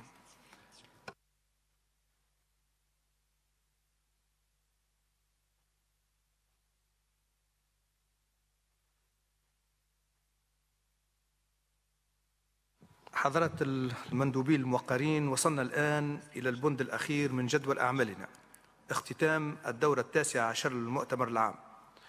وأود في هذا الصدد أن أعطي الكلمة الآن للسيد ليونغ مدير عام اليونيدو المنتهية ولايته، الذي سيقدم ملاحظاته الختامية.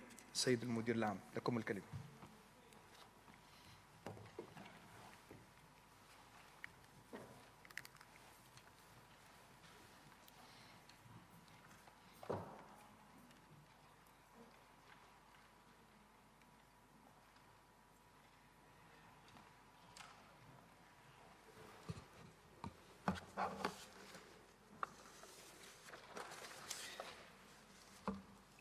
President of General Conference, Excellencies, distinguished delegates, ladies and gentlemen, as the curtain falls on the 19th session of UNIDO General Conference, allow me to address you with a few remarks.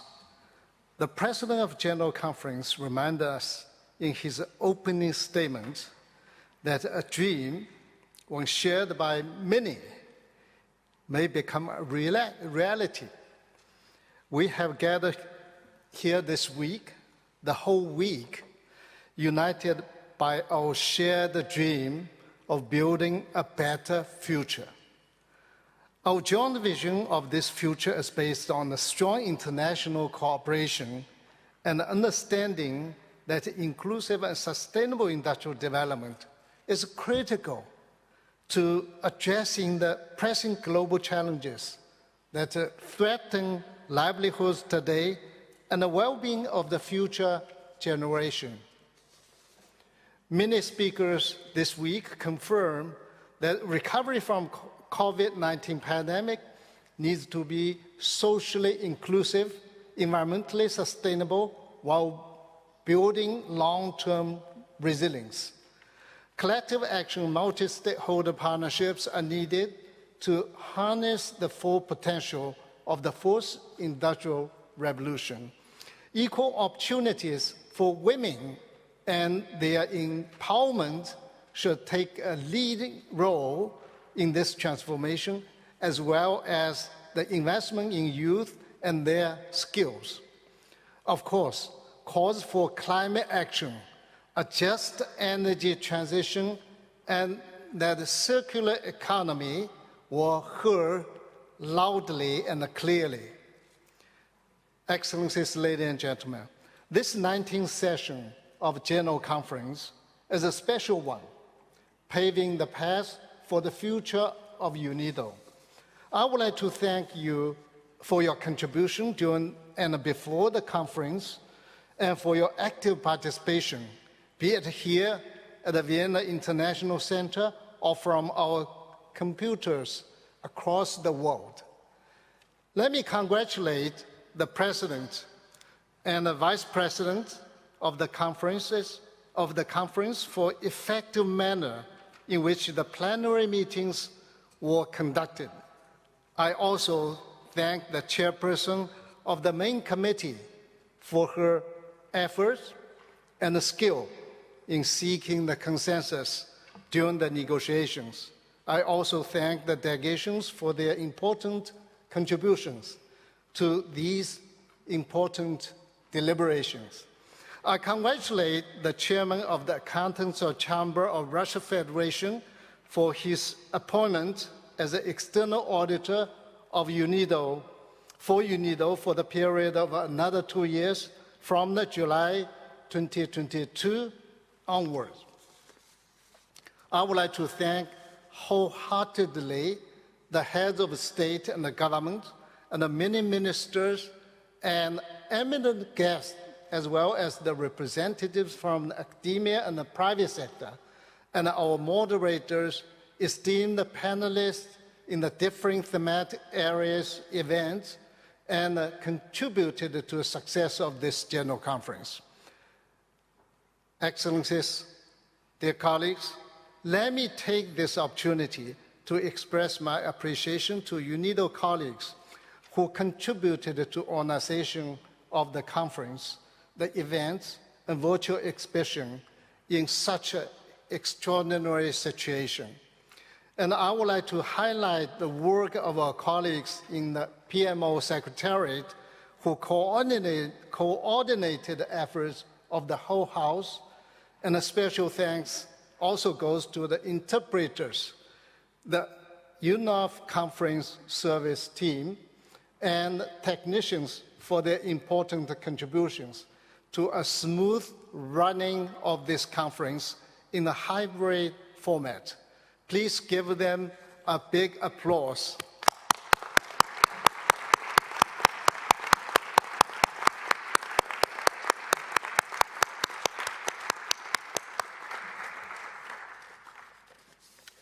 Excellencies, ladies and gentlemen, your support, your guidance reassures us that we are on the right track and fulfill our mandate of inclusive and sustainable industrial development, which is SDG Goal 9. The General Conference 2013 in Lima, in Peru, successfully established the mandate of inclusive and sustainable industrial development, ISID in short, laying the foundation for SDG Goal 9. The General Conference 2019 in Abu Dhabi gave us clear guidance, setting our sights on the fourth industrial revolution and the role of UNIDO as a platform for private sector cooperation. As the world is still struggling with the COVID-19 pandemic and is aiming to recover from its disastrous consequences, this General Conference is really a milepost and also starting point for building a better future. The report, Our Common Agenda, presented by Secretary General of the United Nations in September this year, presented two scenarios, Excellencies, colleagues, a breakdown or a breakthrough for our future. That is our choice. I'm very pleased to hear the broad consensus in the statement of delegations, but also in the contribution by eminent experts in the thematic events. Firstly, that these challenges require global solidarity and accelerated global solutions that can only be achieved through the international cooperation, international partnership. And secondly, the reaffirmation of inclusive and sustainable industrial development. And thirdly, the important role of UNIDO, and a strong call for an important-oriented, forward-looking organization which will contribute to the international development business. Excellencies, ladies and gentlemen, we all heard the impressive, enthusiastic, and visionary statement of Mr. Muller upon his appointment as the Director General of UNIDO. It is with full trust and confidence that we will be transferring the leadership of this organization onto his able hands. I see the bright future for UNIDO under his direction and the guidance of member states, all of you, and the expertise and the hard work of our UNIDO workforce, our staff. I thank you all very much for your dedication, your support to the organization, and the priority you have placed on achieving inclusive and sustainable industrial development. And I thank you for pursuing this dream.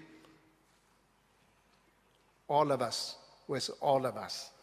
Thank you very much. Thank you.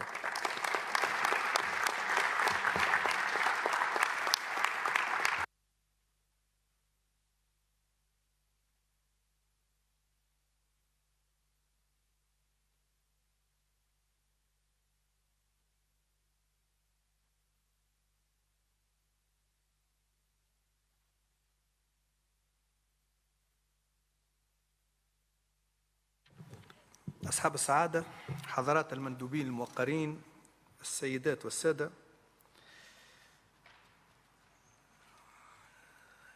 إنه لمن دواعي سروري الكبير الآن أن أتوجه إلى المدير العام المنتهية ولايته السيد ليونغ الذي نود أن نشيد به اليوم.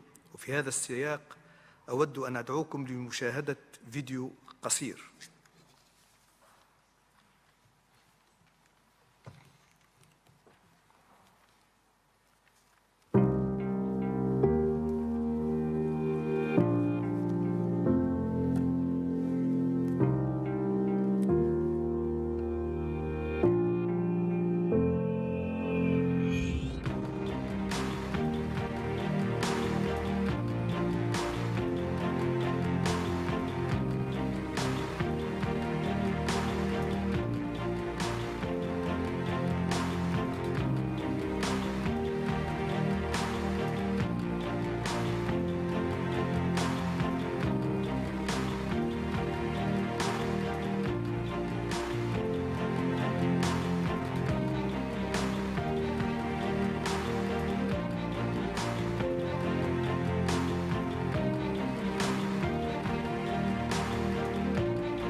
My dream is to give young people living in similar poor conditions as I experienced in my childhood an opportunity to play a part, like me, in the global fight against poverty.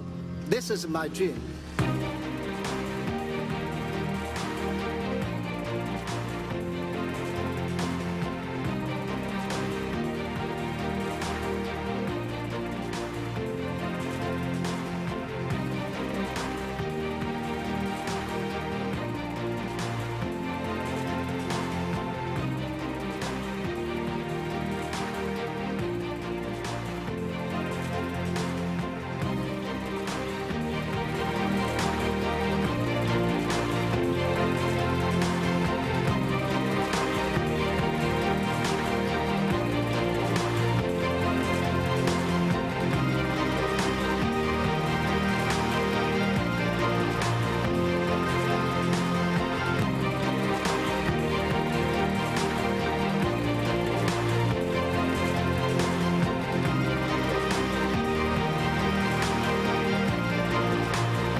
أصحاب المعالي والسعادة، سعادة السفراء، أيها السادة والسيدات، أود بالنيابة عن هذا المؤتمر العام وباسمي الخاص أود أن أعرب عن خالص التقدير للسيد ليونغ على ما بذله من جهود وما حققه من إنجازات مكنت المنظمة من الارتقاء بدورها ودعمها. فشكرا لكم سيد المدير العام والصديق ليونغ على ما بذلتموه من تفاني واقتدار في أداء مهامكم على أحسن الوجوه، متمنيا لكم ولأسرتكم الكريمة الصحة الجيدة وكل التوفيق في مساركم المستقبلي. مرة أخرى باسم المؤتمر شكرا لكم. والآن أدعو السيد المدير العام والسيدة حرمه للتفضل أمام المنصة، فليتفضل.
ويسرني الآن أن أفتح باب الإدلاء بالبيانات،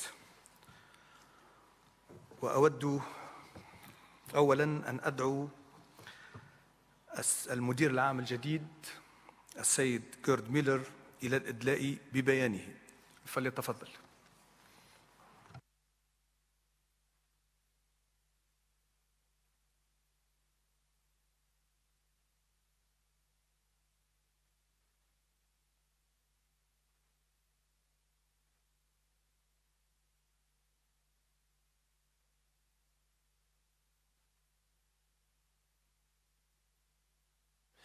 Ja.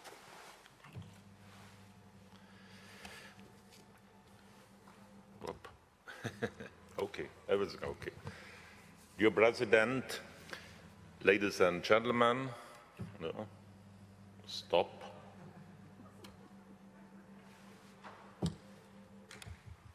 No, it works.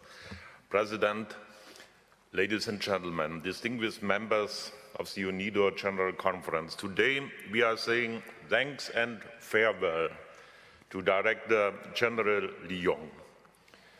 His 8 years of successful work as the head of UNIDO have had a lasting impact on UNIDO. Li Yong identified new priorities. He strengthens the key role UNIDO plays in sustainable industrial development.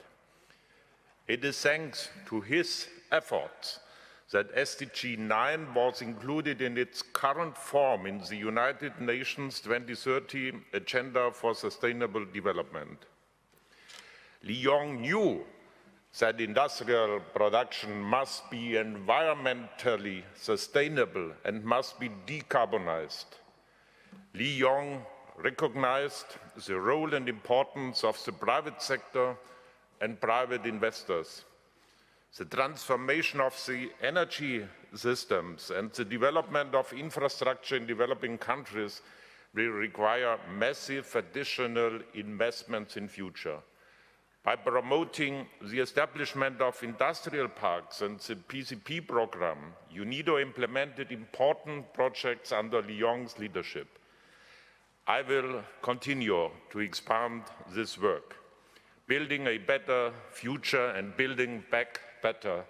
That is our shared goal for our future work.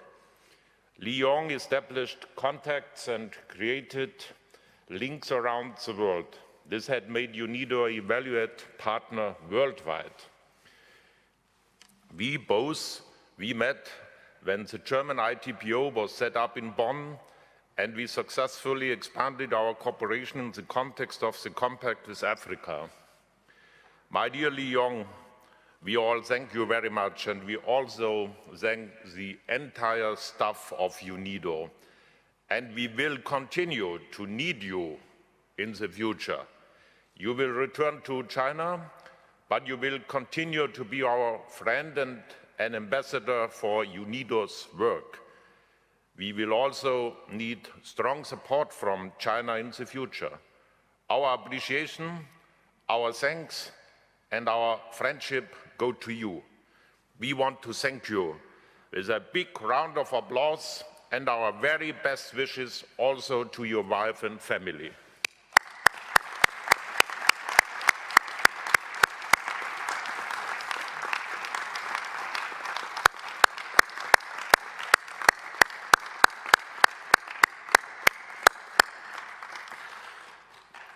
Ladies and gentlemen, a few remarks from me at the end. It was a special conference. Unfortunately, largely virtual due to the high infection rate in Vienna and the related lockdown. My special thanks go to the participants from our member states around the world for your dedicated contributions. We will consider your suggestions in our future work. I look forward and hope to meet you in person soon. Now we must do everything together to ensure that this terrible pandemic period comes to an end. I would like to thank Li Yong and the UNIDO team as well as the chairperson for the good organization and conduct of the meeting. The conference presidency was excellent. Thank you so much.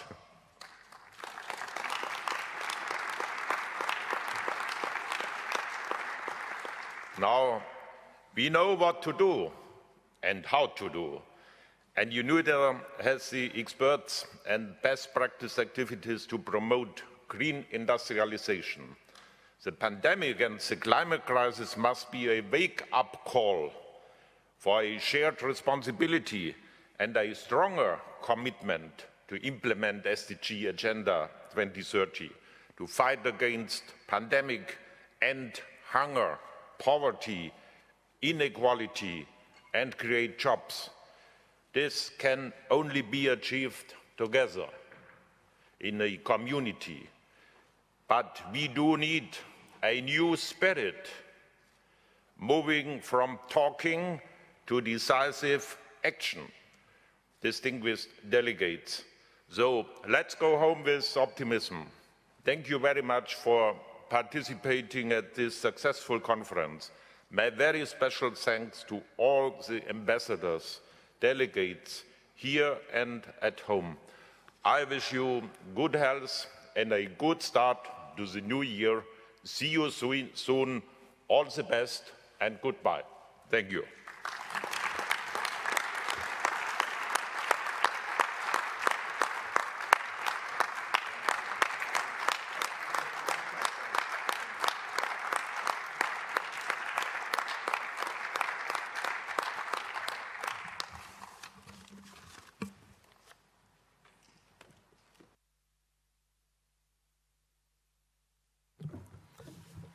شكرا للسيد مولر على كلمته.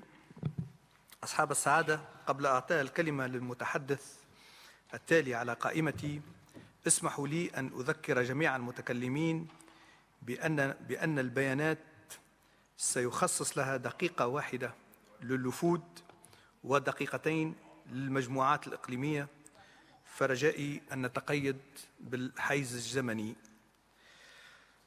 أول متكلم على قائمتي هو سعادة السيد جورج بوشيكيان، وزير الصناعة للبنان، فليتفضل.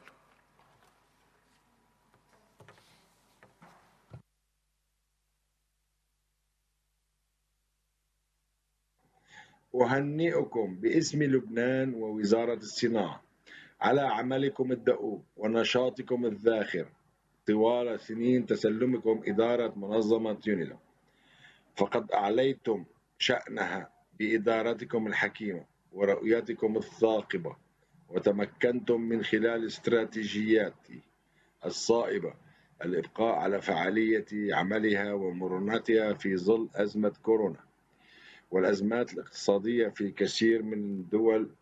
بالنسبة إلى لبنان، كان التعاون وثيقا ومثمرا بيننا في وزارة الصناعة ومكتب يونيدو في بيروت، وهذا التعاون نأمل ونرغب ونريد أن يستمر على أعلى مستوى بما يعود بالفائدة ويحقق التطور والنمو لقطاع صناعي واعد في لبنان. أجدد شكري على تعاونكم وعلى ما خصصته المنظمة للبنان، وأدعو لكم بالتوفيق في مهام ومسؤوليات جديدة تستحقون عن جدارة وكفاءة. شكرا معالي الوزير على الكلمة، وأعطي الآن الكلمة لمعالي السيد تشام بوريسيخ، وزير الصناعة والعلوم والتكنولوجيا والتجديد كمبوديا، فليتفضل. Mr. President, distinguished delegates, ladies and gentlemen, as Mr. Leong is ending his term as UNIDO Director General in a few days' time, the Cambodian delegation would like to take this opportunity to thank him for his hard work to build and reform UNIDO to what it is today.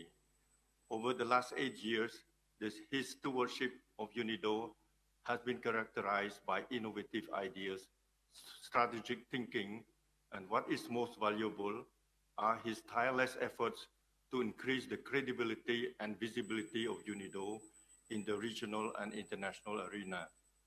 The resulting recognition has become an asset to UNIDO, and the relationship he has fostered with our development partners and stakeholders will ensure UNIDO to continue to be a beacon to advance sustainable industrial development solutions in our member states. Again, it is our pleasure on behalf of the Royal Government of Cambodia to thank Mr. Leong for his dedication and the great job he has accomplished during his 8-year term as Director General of UNIDO, and we wish him all the best in his future endeavors. I thank you, Mr. President. شكرا معاليكم على الكلمة، وأعطي الكلمة الآن لمعالي السيد والتير فيري، نائب وزير الصناعة أوروغواي، فليتفضل.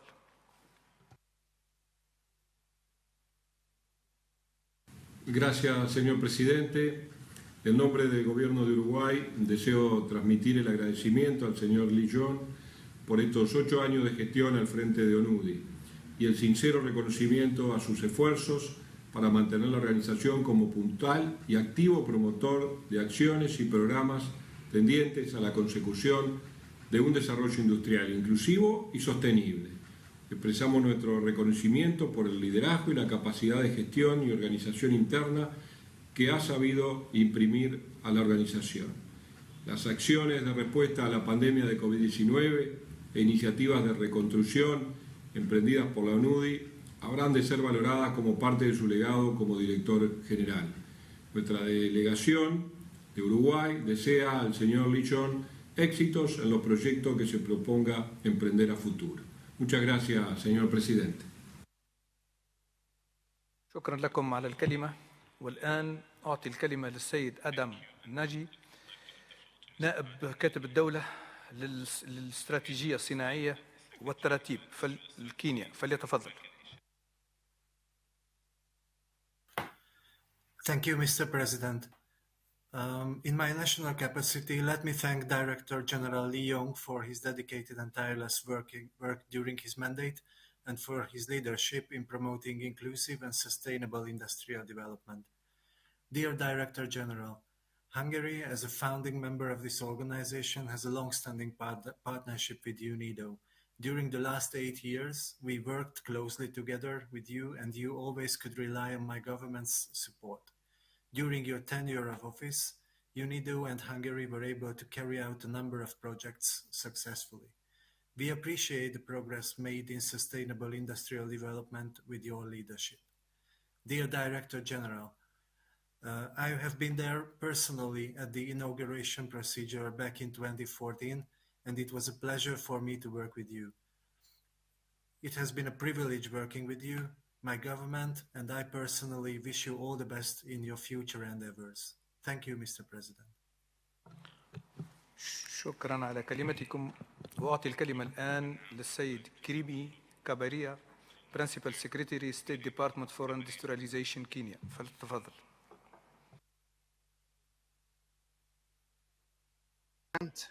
For giving my delegation the floor. Allow me, on behalf of the Republic of Kenya, to extend our heartfelt appreciation to Mr. Lee Yong as he vacates the office of Director General of UNIDO. I take this opportunity to sincerely commend him for his tireless effort, commitment, and also the immeasurable passion for inclusive and sustainable industrial development during his tenure as Director General, which ensured the developing countries are not left behind in development. In particular, we laud his vision for the implementation of the IDDA 3 and the expansion of the country program and the program for country partnership, including Kenya's self-starter PCP, launched in January 2021, which are critical development programs that are geared towards ensuring the attainment of not just industrial, but inclusive development in Africa. Mr. Lee Yong, on behalf of Uhuru Kenyatta, the President of the Republic of Kenya, the government and people of Kenya, and on my own behalf, I wish you every bit of success and good health in your future endeavors. I once again thank you. I thank you, Mr. President. Thank you. شكرا لكم على الكلمة. والآن أعطي الكلمة لسعادة السفير الخاندرو سولانا أورتيث المندوب الدائم لكوستاريكا ورئيس مجموعة 77 زائد الصين. فليتفضل. Thank you, Mr. Chair. On behalf of the Group of 77 and China, I wish to express our deepest gratitude to Dr. Lee Yong for able and effective leading UNIDO as Director General over the last 8 years. His exemplary guidance, particularly during the onset of the continuing COVID-19 global pandemic in early 2020, has proven to be an instilling influence for the organization and its stakeholders.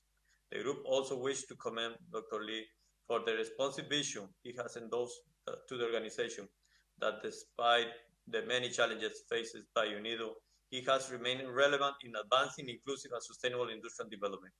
This vision is best exemplified by the country program and program for country partnership, which were implemented during Mr. Lee's tenure. The positive impact of the PCP on developing countries in particular is a truly notable achievement. Other initiatives that shine a light on UNIDO's relevance on climate change, gender parity, green and circular economy, as well as the introduction of resource-based budgeting as a way to streamline the organization, among many others, are well implemented and will undoubtedly be a positive contribution to the implementation of the 2030 Agenda for Sustainable Development and a worthy legacy of his term as Director General. As we bid Mr. Lee Yong farewell, and once again thank you for his outstanding work in UNIDO, the Group of 77 and China wish him nothing but the best in all his future endeavors. I thank you, Mr. Chair. شكرا لكم على كلمتكم. والآن أعطي الكلمة لسعادة السفيرة فوزية المباركي المندوبة الدائمة للجزائر ورئيسة المجموعة الأفريقية. فلتتفضل. Mr. President, On behalf of the Africa Group, I wish to express our deepest appreciation to Mr. Lee Yong for his commitment and exemplary leadership during his tenure as Director General of UNIDO. His steadfast management of the organization, including at the outbreak of the COVID-19 global pandemic, cannot go unmentioned as it ensured business continuity. The group also wishes to commend Mr. Lee Yong for his commitment to achieving inclusive and sustainable industrial development, which UNIDO is implementing in Africa through the IDDA3, the Program for Country Partnerships, and the country programs. It is envisioned that these critical programs will have a measurable impact in developing countries, and as he always said it, no one is left behind and everyone in society has to benefit from industrial progress. Mr. Lee Yong was always at the forefront in ensuring that UNIDO contributed to the achievement of the goals of the 2030 Agenda. From streamlining the operations of the organization to introducing initiatives on key aspects such as climate change action, green and circular economy, Industry 4.0, gender, youth, and women involvement in development. As we bid farewell to Mr. Lee Yong today, the Africa Group once again thanks him for his outstanding work in UNIDO and wishes him all the very best in his future endeavors. Thank you, Mr. President. شكرا سعادة السفيرة على كلمتكم، وأعطي الكلمة الآن لسعادة السفير ستيفان كليمنت المندوب الدائم للاتحاد الأوروبي والدول الأعضاء، فليتفضل.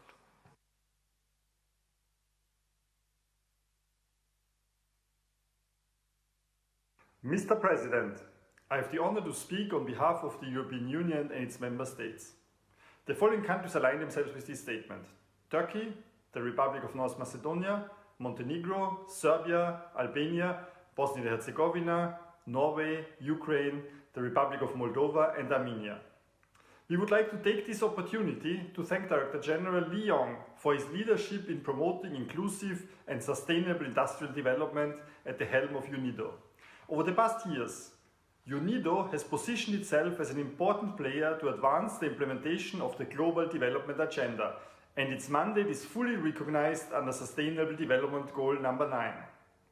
We greatly value UNIDO's work in fostering partnerships and integrating poverty eradication and climate action into its technical cooperation activities in a gender-responsive way, to ensure that no one is left behind. In particular, we appreciate the UNIDO Programme for Country Partnership, PCP, which has proven to be a valuable contribution to the enhanced implementation of the UN Development System reform at the country level, which the EU strongly supports, as well as to mobilization of resources to achieve a larger development impact. We wish Director General Lee Yong all the best in his future endeavors. Thank you, Mr. President. شكرا لكم على تدخلكم، وأعطي الكلمة الآن لسعادة السفير السيد وان كون المندوب الدائم للصين، فليتفضل.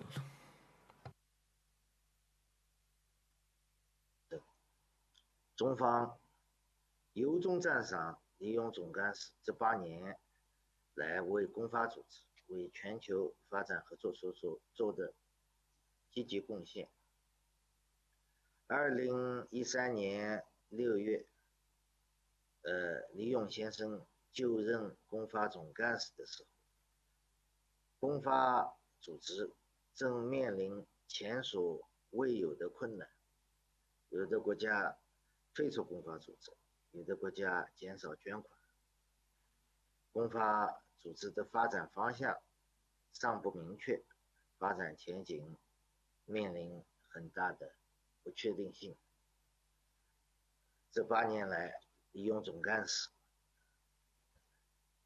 带领公发组织积极转型，同时在促进技术合作、标准建设以及伙伴关系方面取得了显著的成绩，为推动2030年可持续发展议程做出了积极的贡献。中方表示由衷的赞赏。在李勇任期期间，中国同公发组织一直保持着良好的合作关系。李勇总干事在任期内持续加强公发组织与中国的合作，为双方的关系的合作做出了积极的贡献，我们对此表示由衷的感谢。祝愿李勇总干事和家人回国后一切顺利。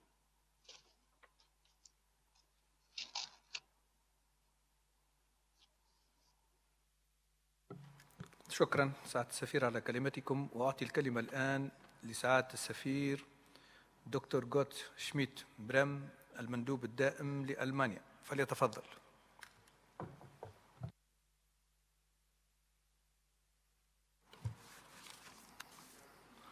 Thank you very much, Mr. President. Dear Mr. President, allow me to deliver this statement on behalf of the German ambassador. Honorable Director General, Excellencies and colleagues, Germany fully supports what the permanent representative of the European Union just has said. Director General Young, we have enjoyed working with you during the last 8 years. You have led UNIDO through some challenging tasks, and the last 2 years have been very difficult, as they have been marked by the COVID-19 pandemic and its consequences. Right from the beginning of your term, you showed guidance, leadership, and perseverance in the adoption of the 2013 Lima Declaration. The Lima Declaration made inclusive and sustainable industrial development UNIDO's main focus. It was new then, but it proved to be robust and was taken up again later by the Abu Dhabi Declaration.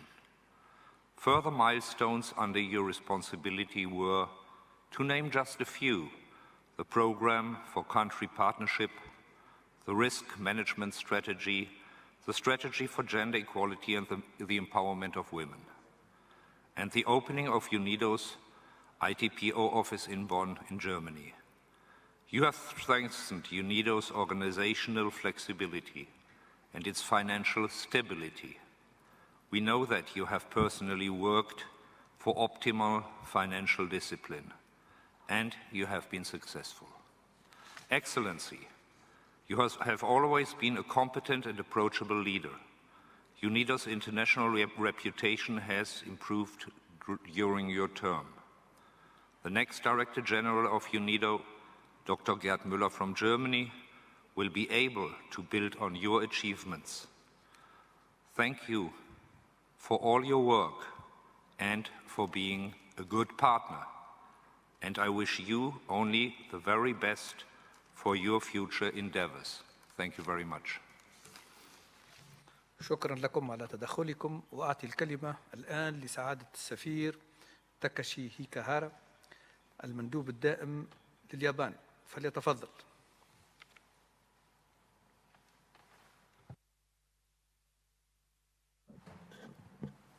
Thank you, Mr. President. Mr. Leon, let me join previous speakers in thanking you for your many years of dedicated service for UNIDO.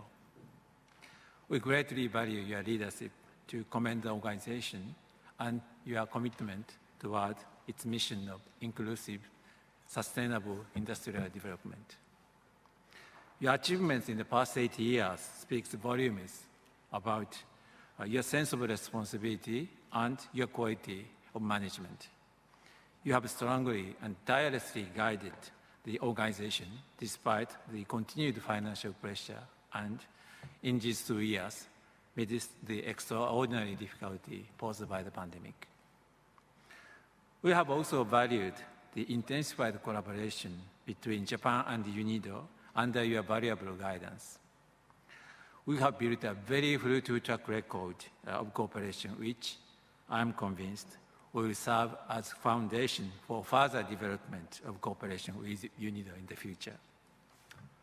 Dear Mr. Liu, let me once again, on behalf of the government of Japan and on my own behalf, my most sincere gratitude to you and my best wishes for your new journey.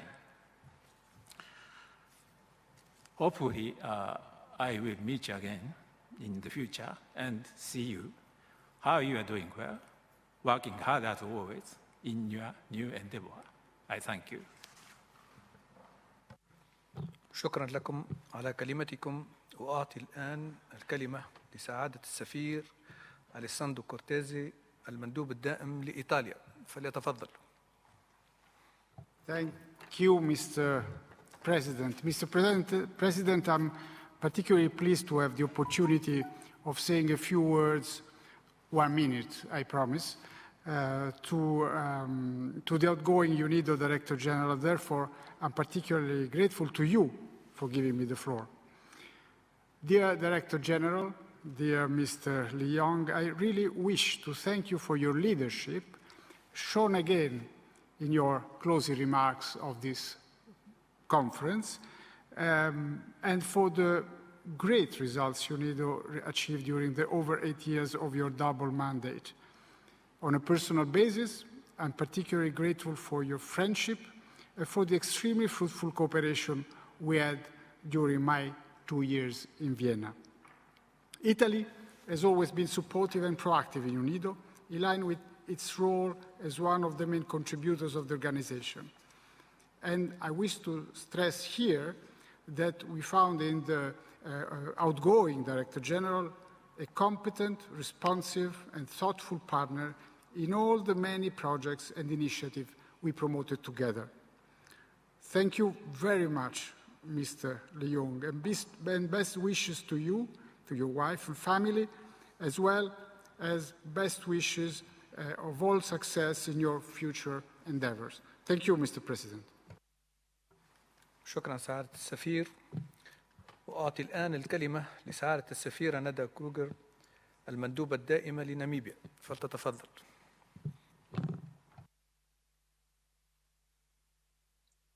Good morning, and thank you very much, Mr. President. Allow me, on behalf of the government of Namibia and indeed on my own behalf, to express our sincere gratitude to Mr. Lee Yong for his dedicated, strong, and effective leadership at the helm of UNIDO over the last 8 years. We commend you, Mr. Lee, for the exemplary guidance and management in ensuring business continuity while confronting the unprecedented challenges posed by the COVID-19 pandemic. We appreciate Mr. Lee's remarkable efforts and personal commitment to the SDG 9 in advancing the inclusive sustainable industrial development agenda, particularly through progress with the third industrial development decade for Africa. On a personal note, Mr. Lee, I wish to recall my closer cooperation with you during the time of the 18th General Conference in Abu Dhabi, when Namibia served as the chair of the Africa Group as well as one of the vice presidents of the conference. It was indeed a pleasure. Mr. Lee's work at UNIDO will be fondly remembered by my delegation, and we wish him the best in his future endeavors. I thank you very much, Mr. Chair. شكرا لكم على تدخلكم. والآن أعطي الكلمة لسعادة السفير السيد داريو تشيرو المندوب الدائم لبنما، فليتفضل.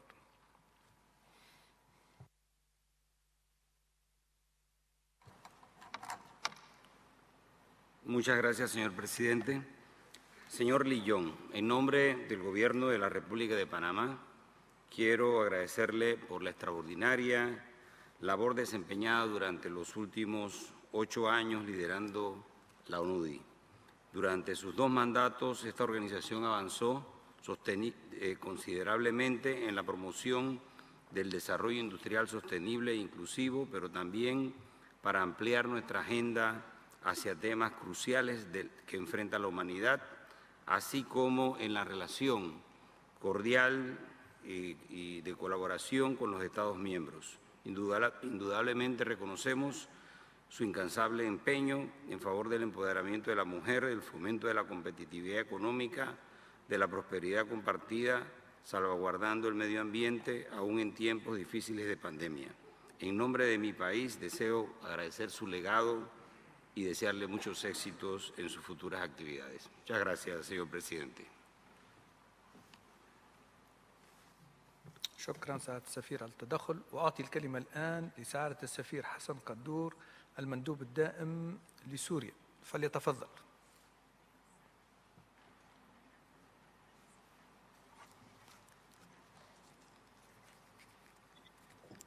It is actually the ambassador of India, Jaideep Mazumdar, here. But since I've been given the microphone and the camera, I will take my opportunity. Thank you. Mr. President, I take the floor to convey our appreciation to Mr. Leong for his stewardship of UNIDO as Director General over more than 8 years. We especially compliment him for his steady handling of the organization's responsibilities during the challenging times of the COVID pandemic. Taking the agenda of inclusive and sustainable industrial development forward has ensured that UNIDO continues to be relevant within the UN system as a positive contributor for achieving the objectives of the 2030 Agenda for Sustainable Development. The implementation of the Program of Country Partnership is another worthwhile initiative for which we compliment Mr. Leong.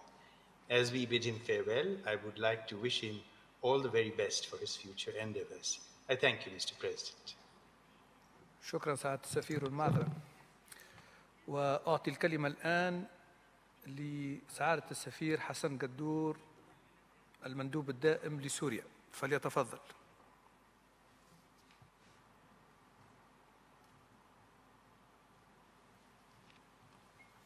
شكرا السيد الرئيس. أود باسم وفد الجمهورية العربية السورية أن أعرب عن عميق الامتنان للسيد لي يونغ على جهوده الفعالة خلال فترة توليه منصبه، الذي تمكن على الرغم من التحديات العديدة التي واجهتها اليونيدو، تمكن من تنفيذ الولاية المنوطة بالمنظمة في جميع الدول وبشكل خاص في بلاد سوريا، حيث طرح العديد من المبادرات التي ساهمت بشكل فاعل في إغناء جهود المنظمة في بلاد من جهة، ودعم جهود الجهات الصناعية والتنموية من جهة أخرى، في سبيل تحقيق التنمية الصناعية كجزء من أهداف التنمية المستدامة. السيد يونغ، شكرا لك ونتمنى لك التوفيق في أعمالك المستقبلية، وشكرا. شكرا على التدخل، وأعطي الكلمة الآن لسعادة السفير مخنتا زيزها المندوب الدائم لسريلانكا، فليتفضل. Mr. President, my delegation would like to express our sincere appreciation to Mr. Lee Yong, the outgoing Director General, for his outstanding work, dedication, commitment, and contribution in achieving inclusive and sustainable industrial development for developing countries during his tenure leading UNIDO. Mr. Lee Yong's leadership has brought UNIDO and its member states closer to achieving sustainable development goals. Sri Lanka wishes to thank Mr. Lee for his initiative and drive in defending member states' interests and capacity building projects through unprecedented challenges. We wish Mr. Lee Yong all the best in his future endeavors. Thank you. شكرا لكم على تدخلكم، وأعطي الكلمة الآن لسعادة السفير أحمد مختار جون المندوب الدائم لتركيا، فليتفضل.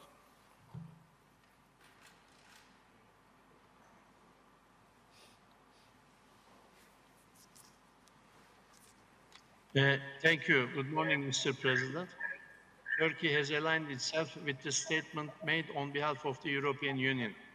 In our national capacity, we would like to thank His Excellency Lee Yong for having competently and duly performed his challenging duty for 2 consecutive terms as the Director General of UNIDO. We commend all initiatives carried out by the Secretariat in his terms of office, especially the Program for Country Partnership to deliver the core mandate of UNIDO. We also appreciate UNIDO's response to COVID-19 pandemic under his leadership. We are pleased to see all efforts to recover for an inclusive and sustainable industrial development and to get SDG 9 back on track. Director General Lee Yong, dear friend, your services have been appreciated by my country and they will not be forgotten. Turkey wishes all the best to you and your family in your future life and career. Thank you, Mr. President. شكرا لكم على الكلمة. وأعطي الآن الكلمة لسعادة السفير أفتات أحمد كوكار المندوب الدائم لباكستان. فليتفضل. Thank you, Mr. President. On behalf of the Government of Pakistan, we would like to convey our deepest gratitude to Mr. Lee Yong for effectively steering UNIDO as Director General for the last 8 years. We commend Mr. Lee Yong for his farsightedness and sagacity with which he led UNIDO in his 2 terms, despite multiple challenges faced by the organization, especially in the form of COVID-19 global pandemic. Under his able leadership, UNIDO achieved many milestones like successful country program, program for country partnership, global consultations on circular economy, and result-based budgeting introduced in the organization. I would also like to thank him for the country program of Pakistan, which is playing a vital role in our inclusive and sustainable industrialization. I would thank Mr. Lee Yong once again for his outstanding work as Director General of UNIDO and convey him and his family best wishes for the future endeavors. Taking this opportunity, we would reiterate our warm welcome to the new Director General, Dr. Muller. Thank you, Mr. President. شكرا سعادة السفير. وأعطي الكلمة الآن لسعادة السفير السيد بكر فتح حسن المندوب الدائم للعراق. فليتفضل.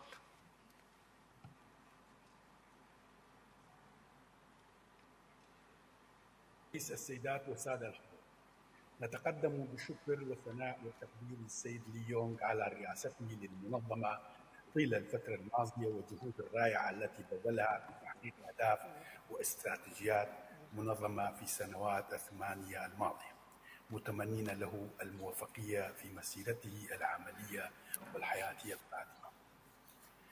لقد قدم السيد لي يونغ خدمات للمنظمة على مدار ولايتين متتاليتين، وكان لنا شرف أن يتم في عهد توقيع اتفاقية التعاون الأساسي بين منظمة اليونيدو وحكومة العراقية بتاريخ 30/6/2017، والتي مهدت لمرحلة جديدة للتعاون مع منظمة بما يتلائم مع أهداف والاستراتيجية الصناعية واقتصاد السوق. ونتطلع إلى استمرار العمل وزيادة تفعيل هذه الاتفاقية مع المنظمة مستقبلا وفي مختلف مجالات التنمية الصناعية الشاملة والمستدامة. وشكرا سيد الرئيس. شكرا لكم. وأعطي الكلمة الآن لسعادة السفير السيد محمد عبد المفتيح المندوب الدائم لبنغلاديش. فليتفضل.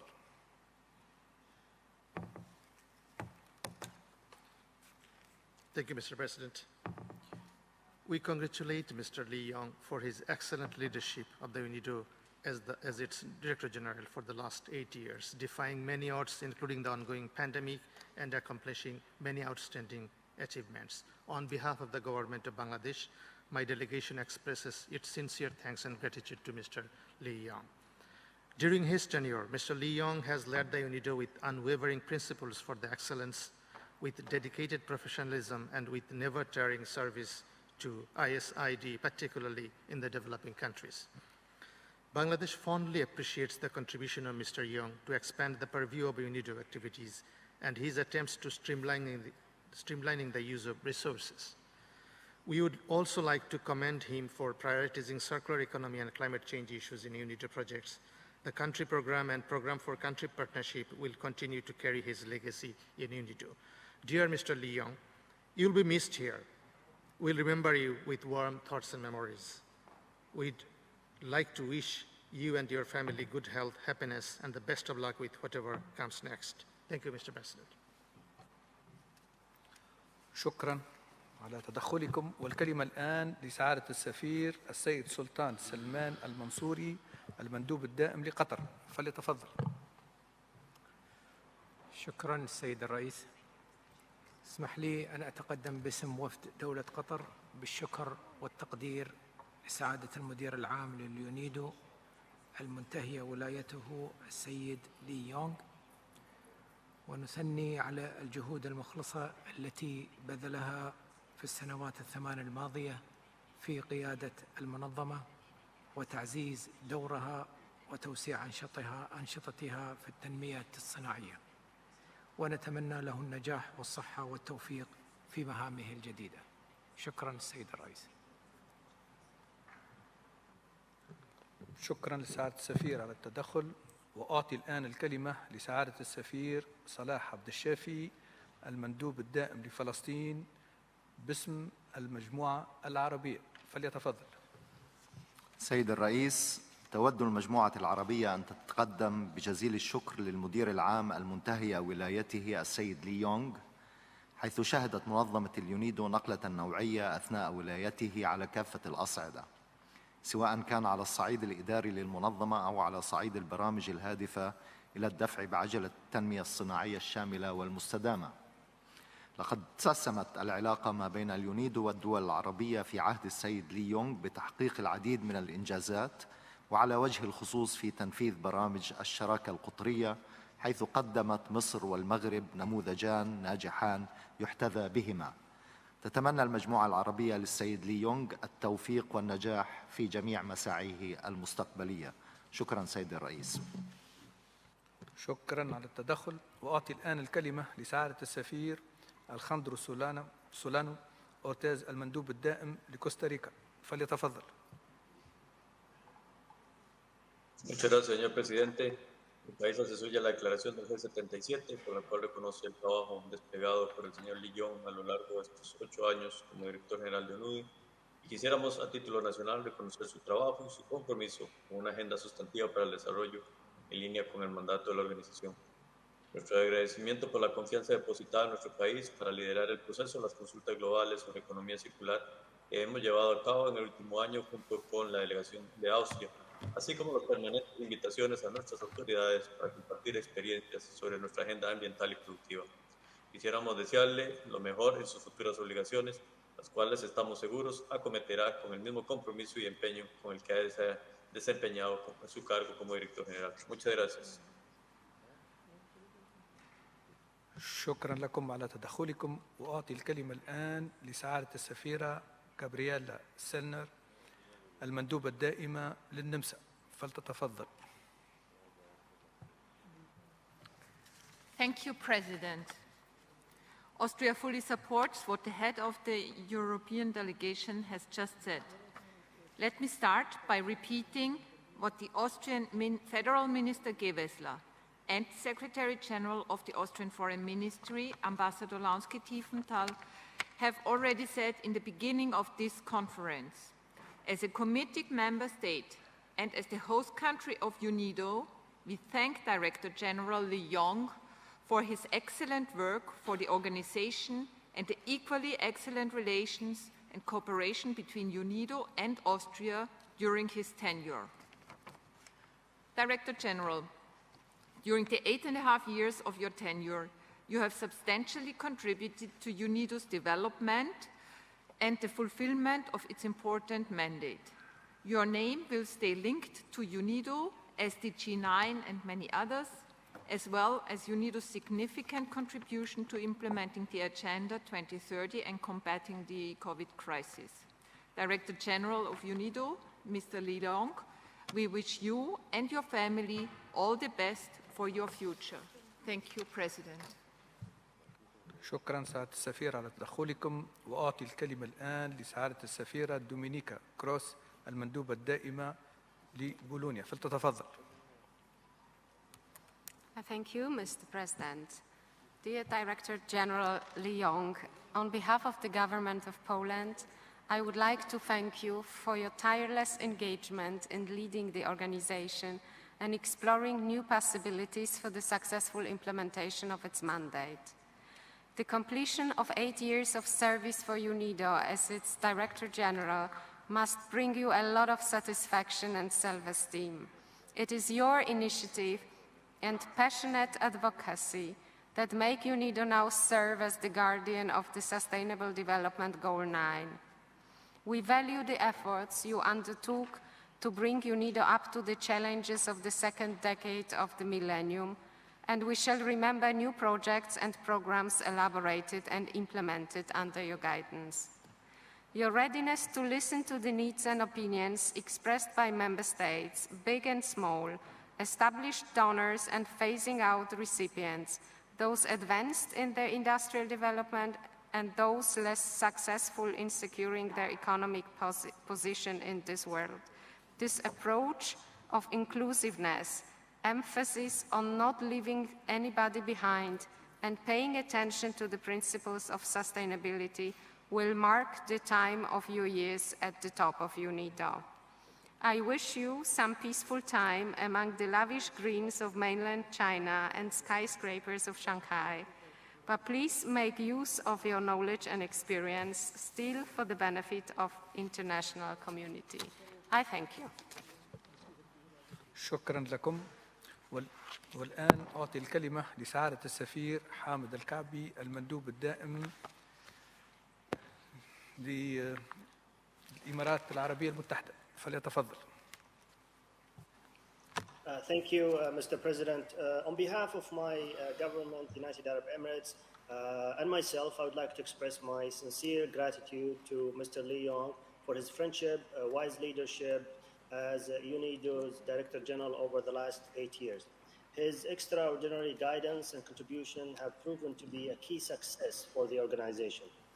During his term and under Mr. Leong's leadership, United Arab Emirates and UNIDO launched multiple successful partnerships, such as the Global Manufacturing and Industrialization Summit, GIMIS, the world's first ever global gathering of the manufacturing community, brought together over 3,000 leaders from government, businesses, civil society sectors to identify trends and opportunities in technology and innovation.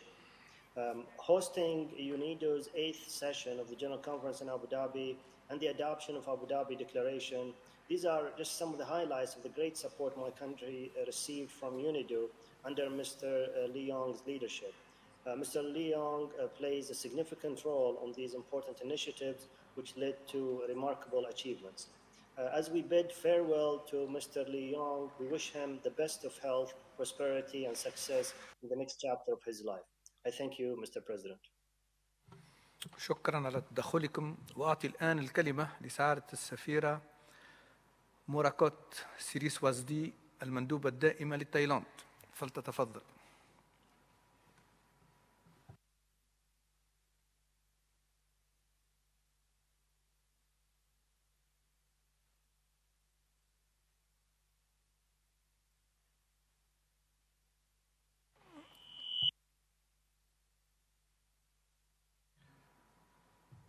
We cannot hear you.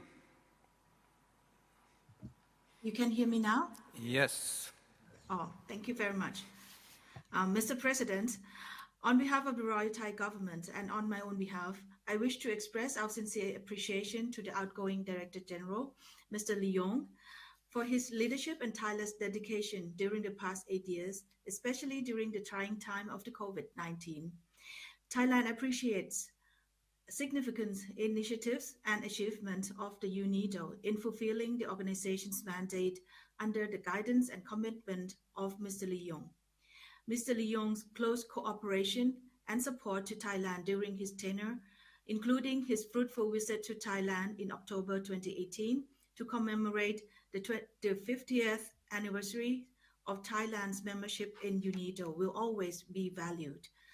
I wish to take this opportunity to wish Mr. Leong and his family good health, happiness, and every success in his future endeavors. I thank you, Mr. President.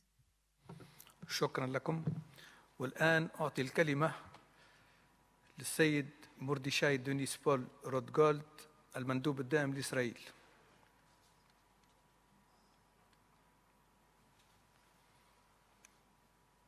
Dear departing Director General Lee Yong, Israel thanks you for your 8 years of leadership in the aegis of UNIDO.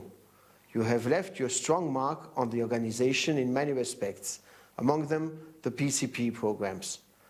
Our cooperation with UNIDO flourished under your leadership, and we hope to further develop it in the future.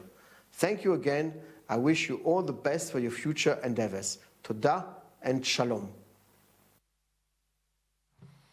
شكرا. وأعطي الكلمة الآن لسعادة السفيرة السيدة منازيها بختري المندوبة الدائمة لأفغانستان، فلتتفضل.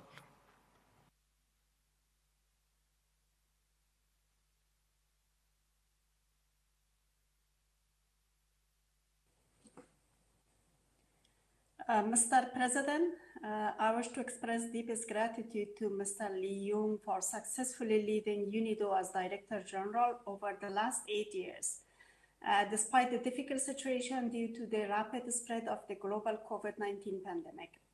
In particular, I wish to express my appreciation for the excellent continued support of UNIDO for Afghanistan in the past years under your able leadership. Your work and vision have highly contributed to strengthening UNIDO's work in advancing inclusive and sustainable industrial development in Afghanistan. The country program for Afghanistan implemented under your tenure has had many positive impacts for our people. I also wish to commend Mr. Liu's personal continued efforts in advancing gender equality and women's empowerment. I was grateful for the close cooperation between Afghanistan and Mr. Lee Young in co-leading the IGC Vienna Representation Impact Group together with the Ambassador of Finland in the framework of the International Gender Champion Initiative. I thank you once again for your outstanding work in UNIDO, and let me wish you and your family the very best for your future endeavors. Thank you, Mr. President. شكرا لكم على التدخل. والآن أعطي الكلمة لسعادة السفير السيد إريك أندرسون المندوب الدائم للبيرو، فليتفضل. Muchas gracias, señor presidente. Mi estimado amigo Lee Young, quisiera agradecerle en nombre del Gobierno del Perú y el mío propio por sus esfuerzos realizados como director general de la UNUDI y en especial por su activo involucramiento en la implementación de la Declaración de Lima y de Abu Dhabi y por su convicción en la necesidad de armonizar actividades de apoyo a los Estados miembros conforme a los Objetivos de Desarrollo Sostenible de la Agenda 2030. Mi país considera especialmente relevantes las dos visitas que usted realizó al Perú. La primera con motivo de la Conferencia General en el 2013, donde se aprobó la Declaración de Lima, y la segunda en el año 2019, en la que participó en una importante conferencia sobre parques industriales. No puedo dejar de destacar el estrecho trabajo realizado entre el Perú y la UNUDI en estos años bajo su mandato. El programa de Alianza para Países PCP Perú, que usted impulsó de manera tan decidida, logró más de 18 millones de dólares de cooperación técnica y canalizó más de 172 millones de dólares en inversiones, sin perjuicio de otros invalorables aportes que en materia de asesoría en la elaboración de políticas recibimos de la organización que usted representó de tan digna manera y que reafirman a la UNUDI como un socio históricamente estratégico para el Perú. Por todo ello, mi estimado amigo, quisiera nuevamente agradecerle y desearle el mayor de los éxitos en sus futuras tareas, así como toda clase de felicidad para usted y su familia. Muchas gracias, señor presidente. شكرا سعادة السفير على التدخل. وأعطي الكلمة الآن لسعادة السفير لويس خافير كامبوثانو المندوب الدائم للمكسيك، فليتفضل. Muchas gracias, señor presidente. En nombre de México, de mi delegación y el mío propio, Deseamos reconocer el liderazgo del señor Lee Yong como director general. En 8 años, el señor Lee Yong ha sentado bases sólidas que han ampliado sustantivamente las capacidades de cooperación técnica de la UNIDO a favor de un desarrollo industrial inclusivo y sostenible.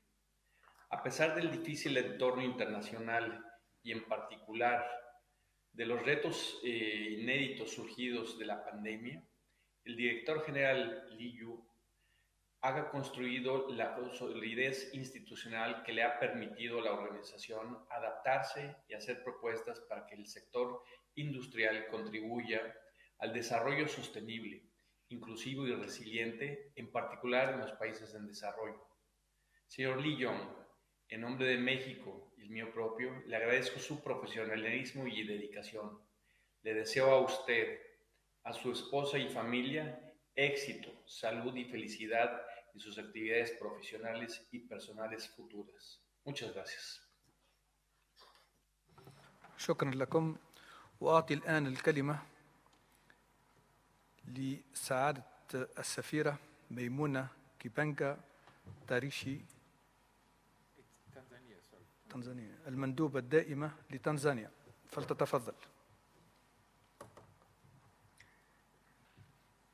Mr. President, the United Republic of Tanzania aligns itself with the statement delivered by Costa Rica on behalf of the G77 and China. Mr. President, it is my honor to deliver a brief farewell message on behalf of the government of the United Republic of Tanzania to the distinguished outgoing Director General of UNIDO, Mr. Lee Yong. My delegation wishes to extend our sincere appreciation and applaud Mr. Yong for his able leadership in spearheading the enormous work of UNIDO over the last 8 years. We further wish to congratulate Mr. Yong for his exemplary leadership in the midst of pandemic by ensuring UNIDO's activities continues despite the unprecedented challenges caused by COVID-19 pandemic.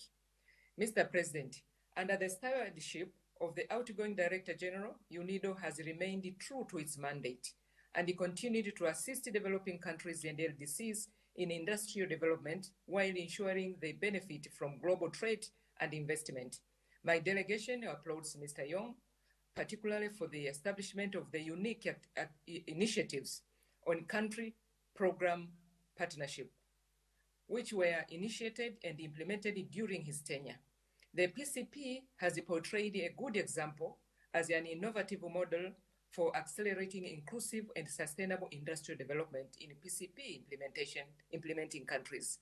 My delegation would like to also express its gratitude to the outgoing Director General, Mr. Lee Yong, for his official visit to the United Republic of Tanzania in 2018, that he paved the way for the inclusion of the United Republic of Tanzania into the Program for Country Partnership.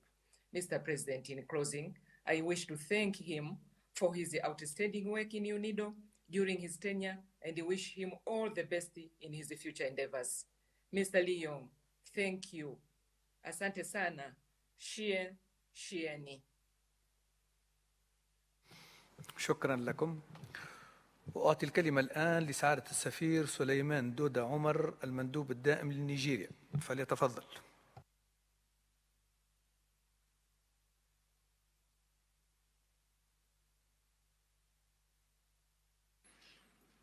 Mr. President, my delegations join other colleagues in expressing our sincere appreciation to Mr. Yong for the exemplary leadership and commitment to the industrial development of member states exhibited during his tenure as DG of UNIDO. His commitment to achieve inclusive and sustainable industrial development in Africa, particularly the Program for Country Partnerships and the Country Program, have had a great impact in developing countries, thereby enhancing the well-being of our people. It is noteworthy that Mr. Yong never relented in his resolve to achieve the goals of the 2030 Agenda for Sustainable Development in our application. Mr. Yong, know that we commend your excellent performance in UNIDO, and we appreciate you. We thank you and bid you farewell and shower our best wishes in your future endeavors. Our warm regards to your family. Thank you. شكرا سعادة السفير. والكلمة الآن لسعادة السفير إكرام بن محمد إبراهيم المندوب الدائم لماليزيا، فليتفضل. I have the honor to convey the profound appreciation and sincere gratitude of the government of Malaysia to Mr. Lee Yong, the outgoing DG of UNIDO. Mr. Lee has indeed been instrumental in further strengthening Malaysia-UNIDO relations during his 8-year tenure.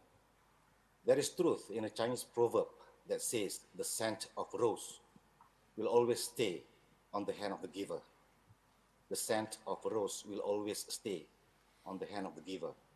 DG Lee has indeed been a giver, not only to Malaysia, but to the larger UNIDO membership and the Secretariat, as well as the United Nations family.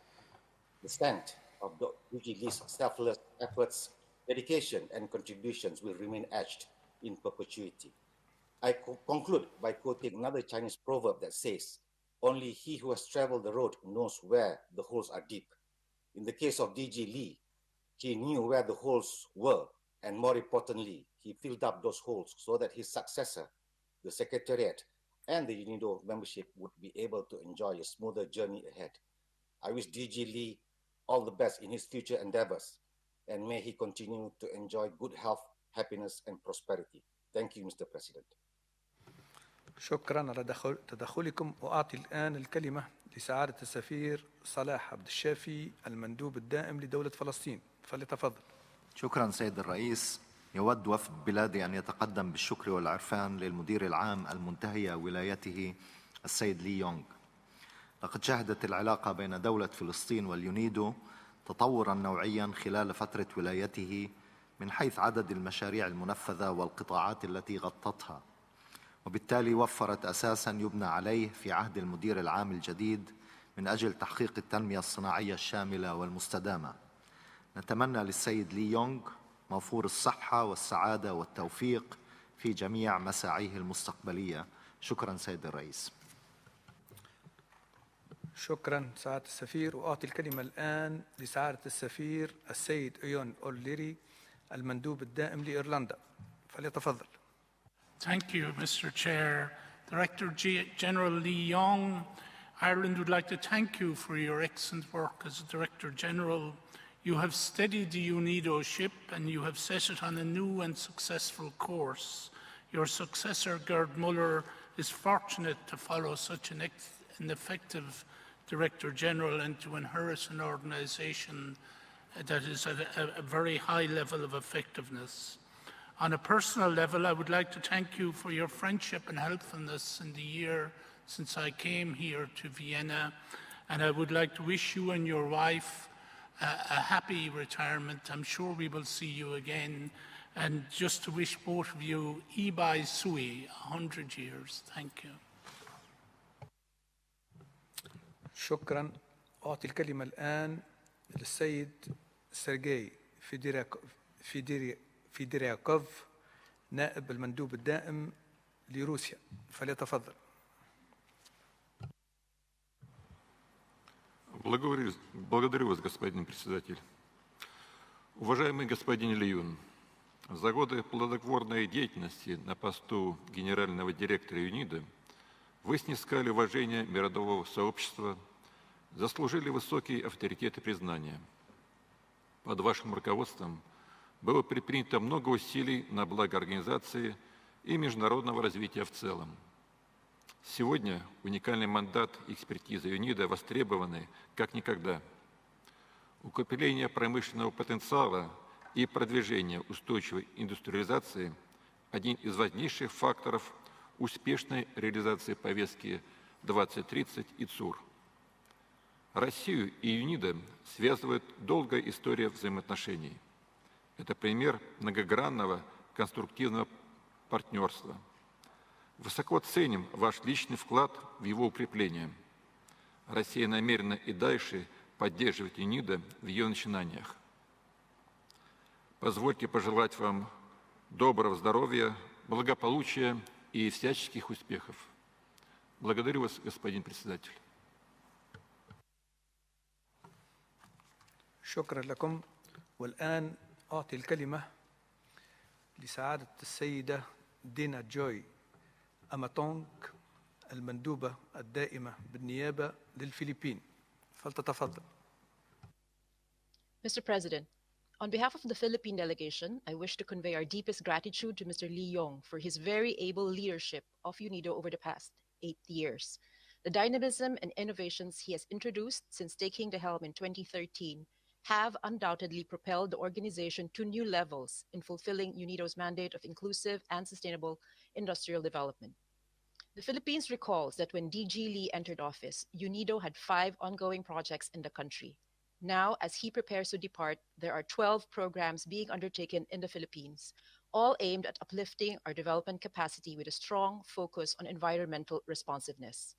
We also highlight that under DG Lee's watch, the Philippines signed its first country programming framework with UNIDO in November 2018, which he helped speed along through a country visit in June of that same year.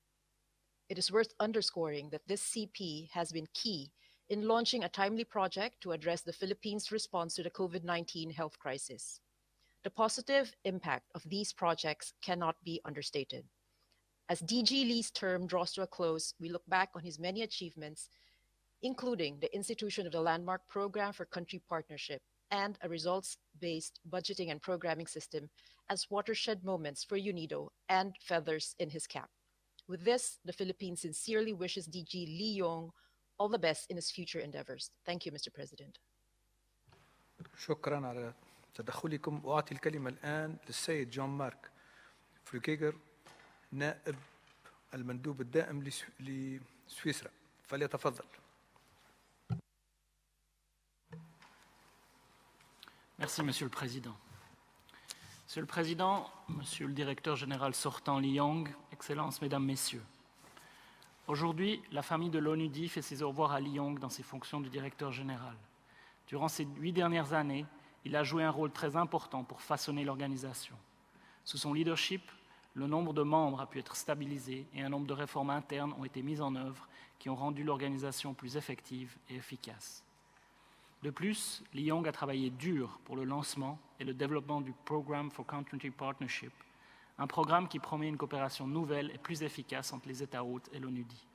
La Suisse aimerait remercier Lee Yong pour ses succès et beaucoup d'autres. En conclusion, nous adressons nos meilleurs vœux à Lee Yong pour le futur. Ce fut un plaisir de travailler avec vous et les différentes visites de haut niveau à Vienne et Berne sont un signe clair de l'appréciation mutuelle. Je vous remercie.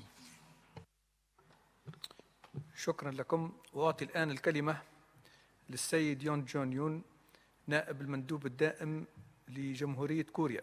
فليتفضل.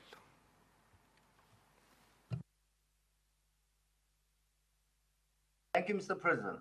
My delegation wishes to express our deep appreciation to Director General Lee Yong for the tireless efforts and dedicated service he showed to deliver on the mandates and priorities of UNIDO over the past 8 years. In particular, my delegation would like to recall what Mr. Lee Yong once mentioned during his reappointment speech. He said that his dream was to give young people in poor living conditions to play a part in the global fight against poverty. We believe UNIDO under his leadership has laid the groundwork for that dream to come a little closer to reality, with a flagship project such as the PCPs or Program for Country Partnership. With his vision and contribution, the global community is a few steps closer than 8 years ago to attaining SDG 9 and accomplishing 2030 agenda. Member states have been privileged to have him at the driver's seat of the organization, and his dedication will be long cherished even after his departure from office. I thank you, Mr. President. شكرا لكم. وأعطي الكلمة الآن للسيد حازم زكي نائب المندوب الدائم لمصر. فليتفضل. شكرا سيادة الرئيس. On behalf of the Egyptian mission in Vienna, I would like to express our deepest appreciation for Mr. Lee Yong for his leadership as Director General of UNIDO over the last 8 years. His hard work and sincere efforts to help the member states throughout his tenure, and particularly during the current crisis of COVID-19 pandemic, had been great help for the member countries of UNIDO. Egypt is especially grateful for Mr. Lee Young, as during his tenure, the relationship with UNIDO has developed exponentially. And this fruitful relationship was culminated by the signing of the Program for Country Partnership, PCP, with Egypt in April 2021 by both Mr. Lee Young and the Prime Minister of Egypt. One must mention also in this context that the impact of UNIDO in terms of achieving ISID in the developing countries under his leadership had been very successful as well. And we are looking forward to the continuation of this constructive relationship under the new Director General. Finally, we would like to wish Mr. Lee Young all the best for his future endeavors with ever-continued success and health. Thank you, Mr. President. شكرا لكم. وأعطي الآن الكلمة للسيدة دليلا هرنانديز نائبة المندوب الدائم لفنزويلا. فلتتفضل. Muchas gracias, señor presidente, por darnos la palabra. La República Bolivariana de Venezuela hace suya la declaración pronunciada en nombre del G77 más China y desea presentar a título nacional su más caluroso saludo de agradecimiento al director general saliente, señor Lee Young.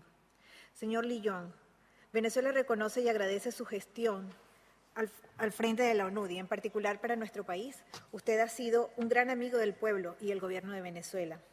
De su mano hemos recibido el apoyo de la organización porque ha tenido la sabiduría de reconocer dónde están las más urgentes necesidades del pueblo de Venezuela y, en consecuencia, ha mostrado su apoyo de manera cálida y cercana, sabiendo escuchar las grandes preocupaciones de las autoridades venezolanas en los momentos más complejos para dar vida al programa País, que sigue vigente y esperamos siga creciendo. La UNIDO se ha fortalecido bajo su mandato para ser la organización cuya función es apoyar a los pueblos, su industria, su crecimiento y su desarrollo sostenible e inclusivo.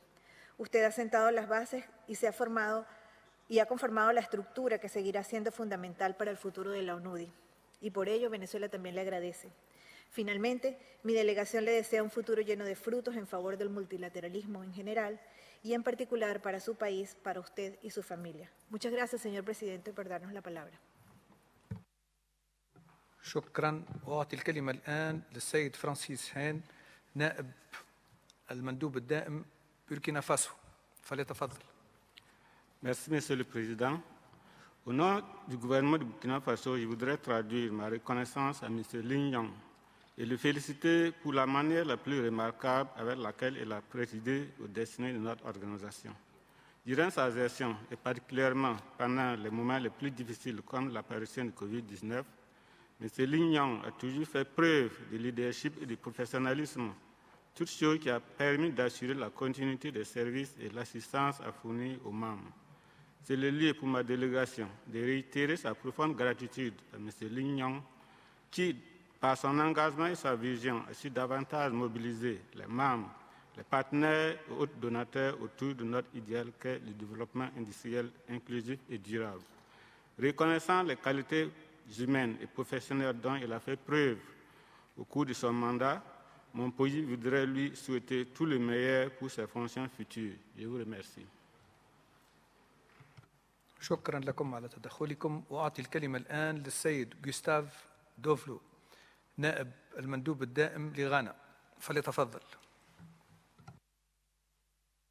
Thank you, Mr. President. Mr. President, the Ghana delegation joins the previous speakers in paying tribute to Mr. Lee Young, the outgoing Director General of UNIDO.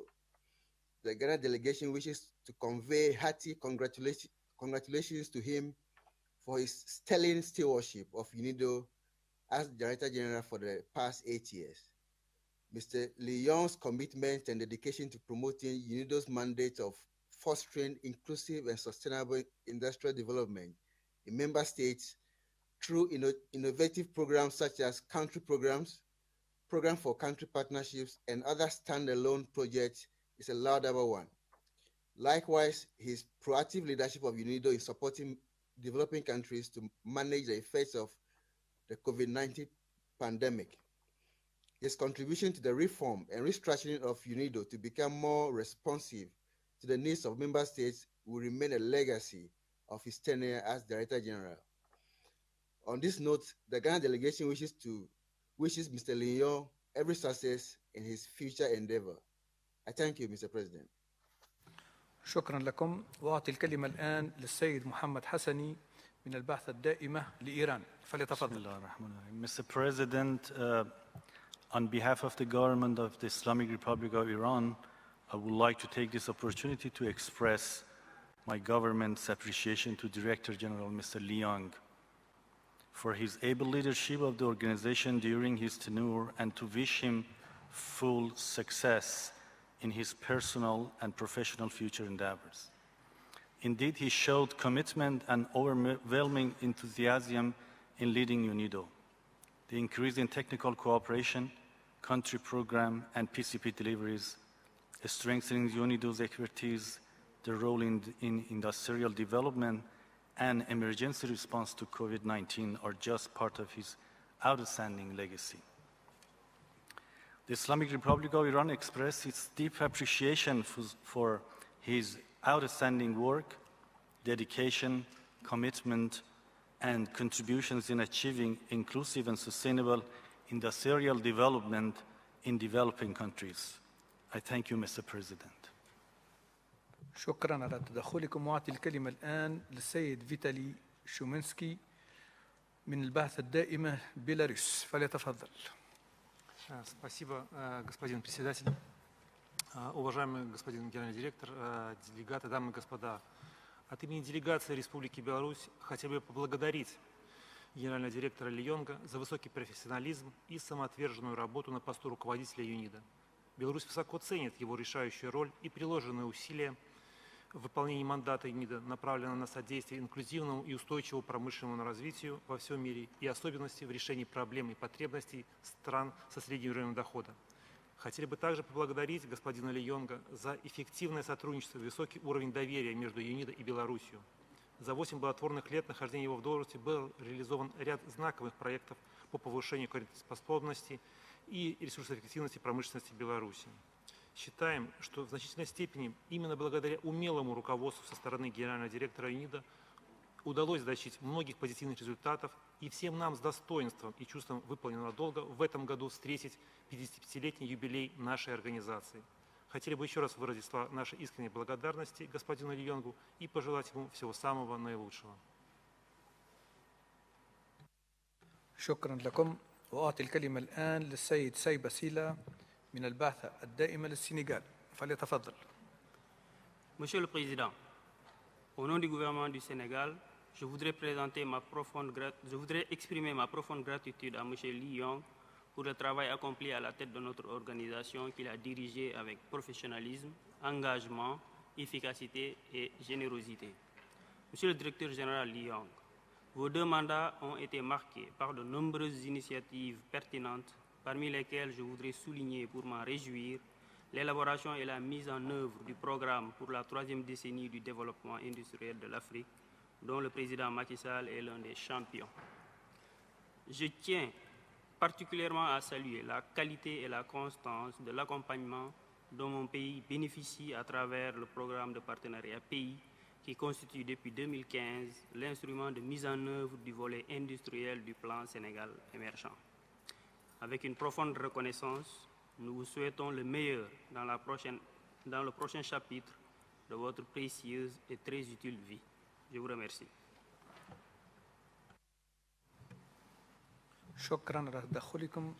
والآن أعطي الكلمة للسيد خالد بوذان من البعثة الدائمة للجزائر. فليتفضل. شكرا. سيدي الرئيس، أود أن أتوجه في هذه الكلمة باسم الوفد الجزائري بأخلص عبارات التقدير والامتنان للسيد لي يونغ المدير العام المنتهية ولايته على قيادته الرشيدة والعقلانية خلال عهدتيه السابقتين، والتي جعلت اليونيدو اليوم بفضل إدارته المستنيرة والتزامه الشخصي واحدة من أكثر المنظمات كفاءة وخبرة والتزاما بتحقيق وتسريع وتيرة التنمية الصناعية الشاملة والمستدامة في العالم.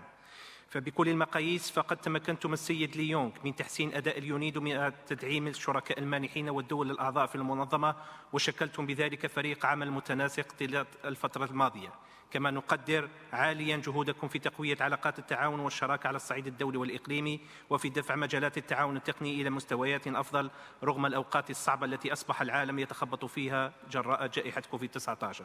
في الختام لا يسعني إلا أن نجدد لكم سعادة السيد لي يونغ باسم الوفد الجزائري عن شكرنا الجزيل على جهودكم فيما حققتموه على رأس المنظمة، ونتمنى لكم كل التوفيق في مساعيكم المستقبلية، ونتطلع أن نراكم دائما مناضلا وفيا لمسار وأهداف اليونيدو. شكرا لكم سيد الرئيس. شكرا. والآن أعطي الكلمة للسيدة إيمان قطيتي من البعثة الدائمة لتونس، فلتتفضل.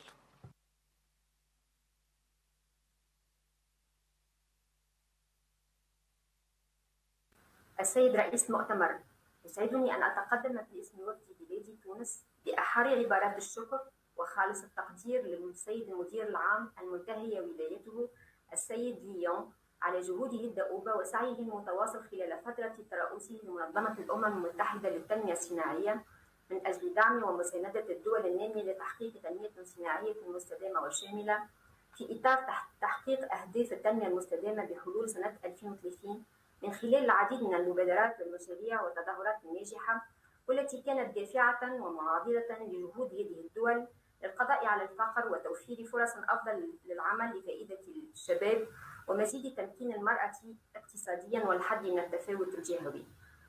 وأتمنى له بهذه المناسبة النجاح المتواصل والتوفيق المستمر في مشاريعه المستقبلية، وشكرا. شكرا لكم. وأعطي الآن الكلمة للسيدة إيلان هارتويانهان من البعثة الدائمة لأرمينيا، فلتتفضل. Yes, thank you, Mr. President.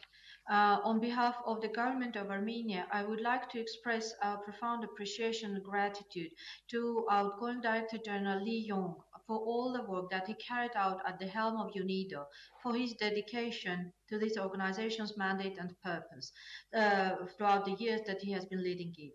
His vision for UNIDO contributed greatly to strengthening the role and the relevance of this organization, to advancing the implementation of 2030 Agenda and the Sustainable Development Goals, including through supporting the inclusive and sustainable industrial development in middle-income countries. We commend his efforts in promoting transition to circularity and effective energy and environment management.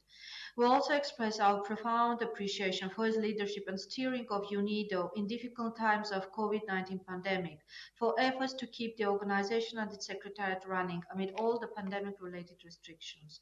Director General Li Yong, once again, we thank you for all your contribution and efforts and wish you all the success in your future endeavors. Thank you, Mr. President. شكرا لكم. والآن أعطي الكلمة للسيدة أنا بابا سافا من البعثة الدائمة لشبر، فلتتفضل. Thank you, Mr. President. Cyprus aligns with the statement delivered by the European Union, but I would like to provide some additional remarks in a national capacity.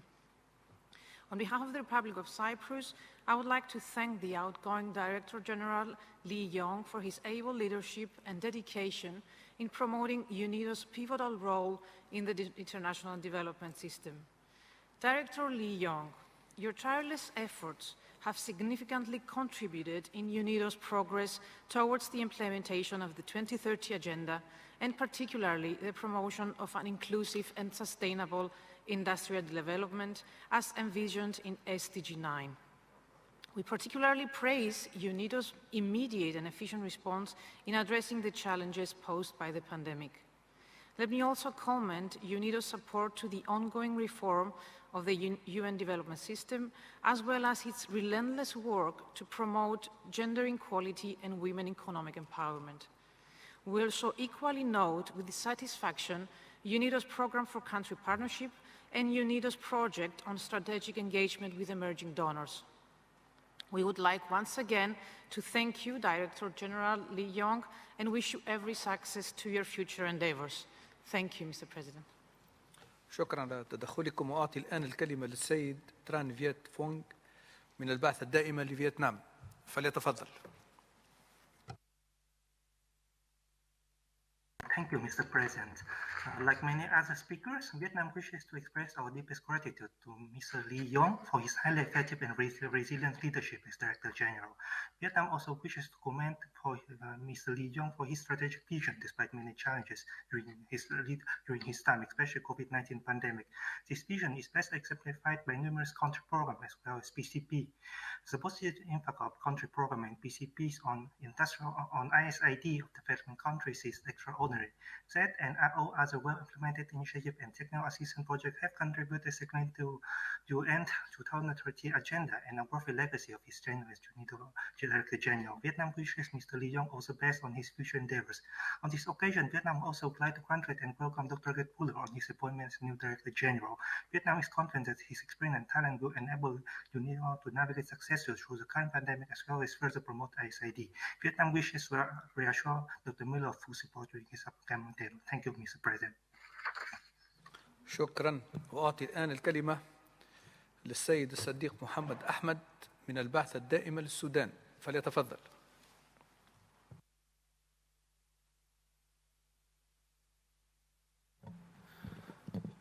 Thank you very much, Mr. President. And since this is the first time for me to take the floor, I would like to thank you for the professional work that you have been doing, as well as to the Secretariat for the hard work. My delegation would like to align itself with the statements delivered by the G77 in China, as well as the African group, and would like to have some remarks on our national capacity. My delegation would like to thank the outgoing chair, Mr. Lee Yong, for his tireless efforts during the unprecedented circumstances of COVID-19. Mr. Lee Yong exerted a lot of efforts to achieve sustainable development goals. We would like to thank Mr. Lee Yong for his efforts in achieving the Partnership for Country programs and other initiatives. We wish you and your family all the best. And for Dr. Muller, since this is the first time to take the floor, we would like to seize this opportunity to warmly welcome him and congratulate him for his appointment as Director General of the UNIDO, and looking forward to closely working with him. We assure that our full support to achieve inclusive and sustainable industrial development for all countries, particularly for the developing ones. We believe that your experience in the development area will be very useful for the UNIDO. I thank you very much and welcome. شكرا على تدخلكم. وأعطي الكلمة الآن للسيدة ريفلوي ميثانيون من البعثة الدائمة لجنوب أفريقيا فلتتفضل.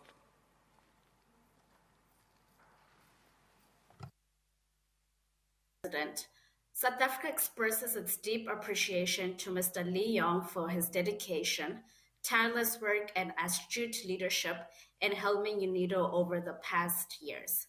Throughout the years, Mr. Lee Yong has repositioned the organization as a strategic partner of member states and a respectable player within the UN system by leading it with professionalism and a keen sense of empathy through challenging times, with particular reference to the COVID-19 pandemic and financial difficulties. Mr. Lee Yong's commitment in promoting inclusive and sustainable industrial development has steered many countries towards the realization of the 2030 Agenda for Sustainable Development. South Africa expresses its deep gratitude for the role Mr. Lee Yong has played in the implementation of the IDDA3 and the innovative flagship programs of multi-stakeholder partnership seen in the Country Program and Program for Country Partnerships. We wish Mr. Lee Yong much success in his future endeavors. I thank you, Mr. President. شكرا لكم. وأعطي الكلمة الآن للسيد إيكو كاتايانتو المدير العام للصناعة الجهوية وللتعاون الصناعي أندونيسيا فليتفضل.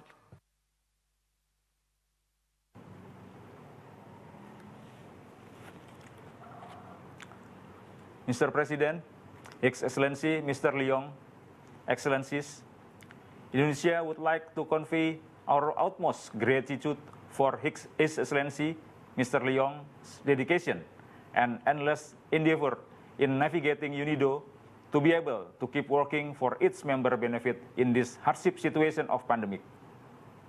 Indonesia also extends its appreciation for His Excellency support on the implementation of Indonesia UNIDO Country Program 2016-2020, which has been completed with positive and real impact for the people of Indonesia.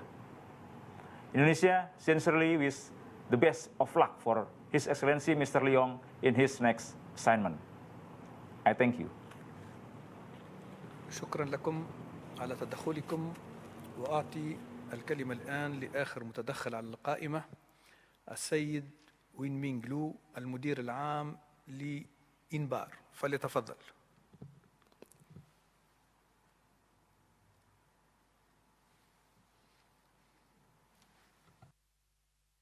Distinguished Mr. Lee Yong, Excellencies, ladies and gentlemen, on behalf of the International Bamboo and Rattan Organization, INBAR, and its 48 member states, I would like to congratulate Mr. Lee Yong for his successful tenure fostering industrial development across the developing nations and the community sectors in Africa, Asia, and Latin America.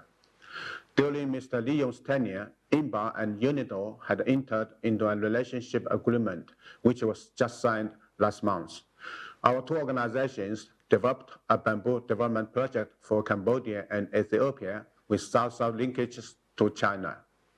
Finally, indeed, we wish him a great success in his future endeavors. Thank you. شكرا لكم، وأود الآن أن أعطي الكلمة للسيد المدير العام ليونغ. تفضل سيد المدير العام.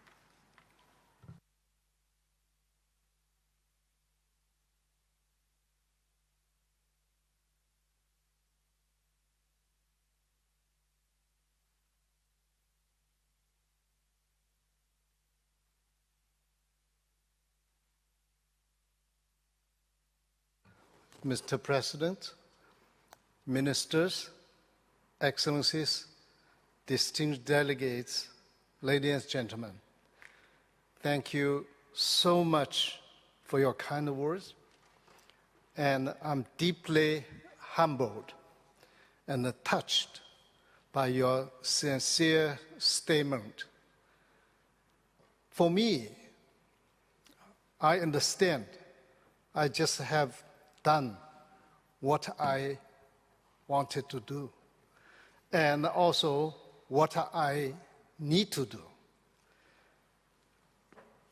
I thank you for our member states. With your support, I can do this work.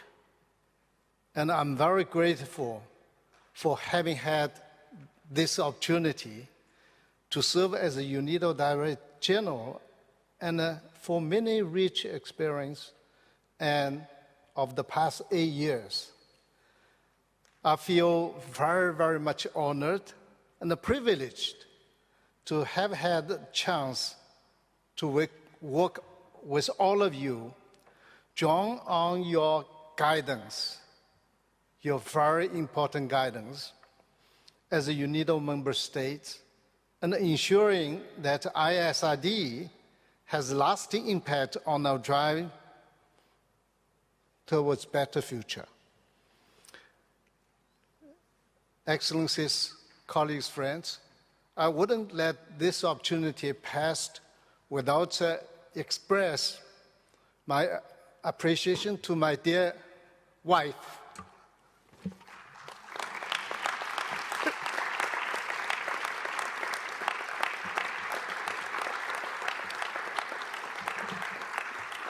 for your very, very strong, consistent support. And without this important backup, I wouldn't have done my job smoothly. Excellencies, colleagues, friends, you all know this. And Excellencies, distinguished delegates, colleagues, friends, while I may be leaving this organization, My heart will always remain with international development business and international development agenda. My heart will always with this organization, United Nations Industrial Development Organization. My heart will always with my partner, our partner. And I thank you so much for all the encouragement. And I certainly will enjoy my life together with my wife when we return back to China, but we always connected. Thank you. Thank you very much.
شكرا لكم السيد ليونغ على هذه الكلمات. حضرات المندوبين الموقرين، حضرات السفراء والزملاء، السادة والسيدات، وقبل الشروع في اختتام الدورة أود أن أغتنم هذه الفرصة لأشكركم جميعا وأشكر جميع المشاركين على هذه الدورة السلسة والناجحة في ظل ظروف صعبة.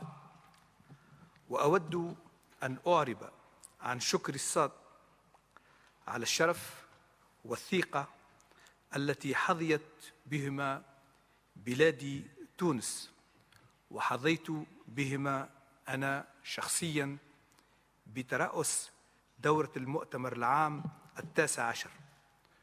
وأود أيضاً أن أعرب عن امتناني لخدمات المؤتمر التابعة لمكتب الأمم المتحدة في فيينا على هذا التنظيم المتميز، ولا سيما للمترجمين والفنيين على عملهم الرائع وكفاءتهم ومرونتهم. كما أود كذلك أن أتقدم بالشكر كاي الأمين التنفيذي للمؤتمر وفريقه على مهنيتهم وعلى دعمهم المتواصل طوال هذه الدورة المتميزة.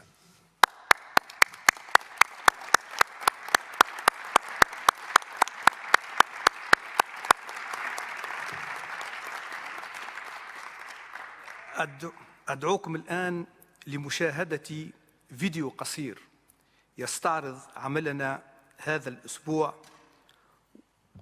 وما أنجزناه، وقد أنجزنا الكثير من أجله. أشكركم جميعاً.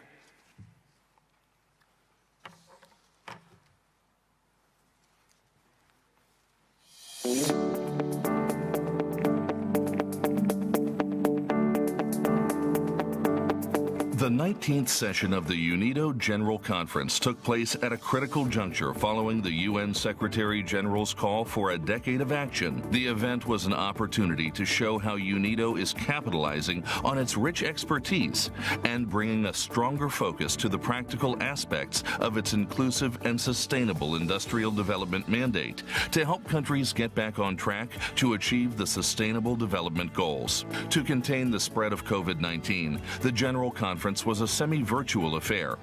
Many delegates from member states joined online. After 8 years at the helm of UNIDO, Lee Young stood down as Director General during the General Conference. I just would like to thank you, our member states, most sincerely for the trust you place in me.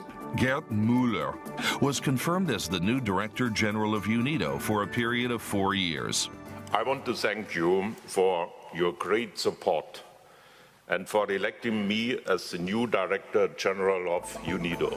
The overarching theme was building a better future. The 8th Inclusive and Sustainable Industrial Development Forum featured a keynote address by Mariana Mazzucato. This was followed by an interactive discussion on partnerships for socio-economic recovery. Partnerships were also the theme of the donors meeting, where representatives of member states and development partners discussed scaling up impact through innovation. The General Conference saw the official launch of UNIDO's flagship publication, the Industrial Development Report 2022. The report really provides an important and a timely guide for governments and policymakers. A side event focused on prospects for establishing a global industrial policy forum for multilateral policy learning and knowledge sharing. As the global community strives to build back better industries, economies, and societies, investing in women is both the right thing and the smart thing to do. Equality is a global must. Equality is a human right. The year 2021 was declared the International Year of Creative Economy for Sustainable Development by the UN General Assembly. And another side event showed how UNIDO has tackled the challenges of supporting the creative economy. I'm an optimist. Together we can achieve a lot. So let's go to work. Together we are strong. The event saw the participation of stakeholders from governments, academia, the private sector, and knowledge-based institutions coming together to discuss the way forward to build a better future for everyone.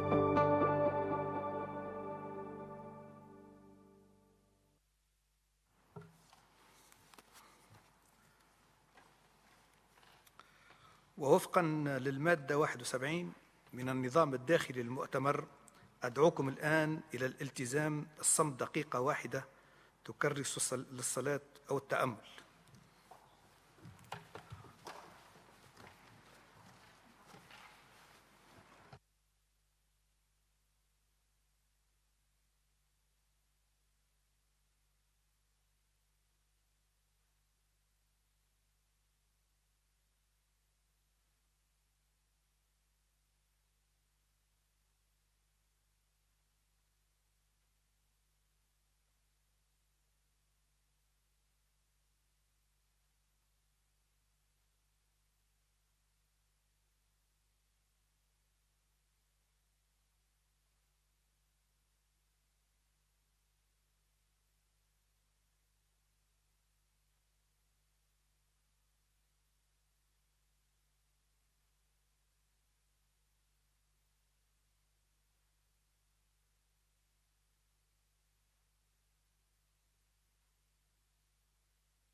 وأعلن اختتام دورة المؤتمر العام 19.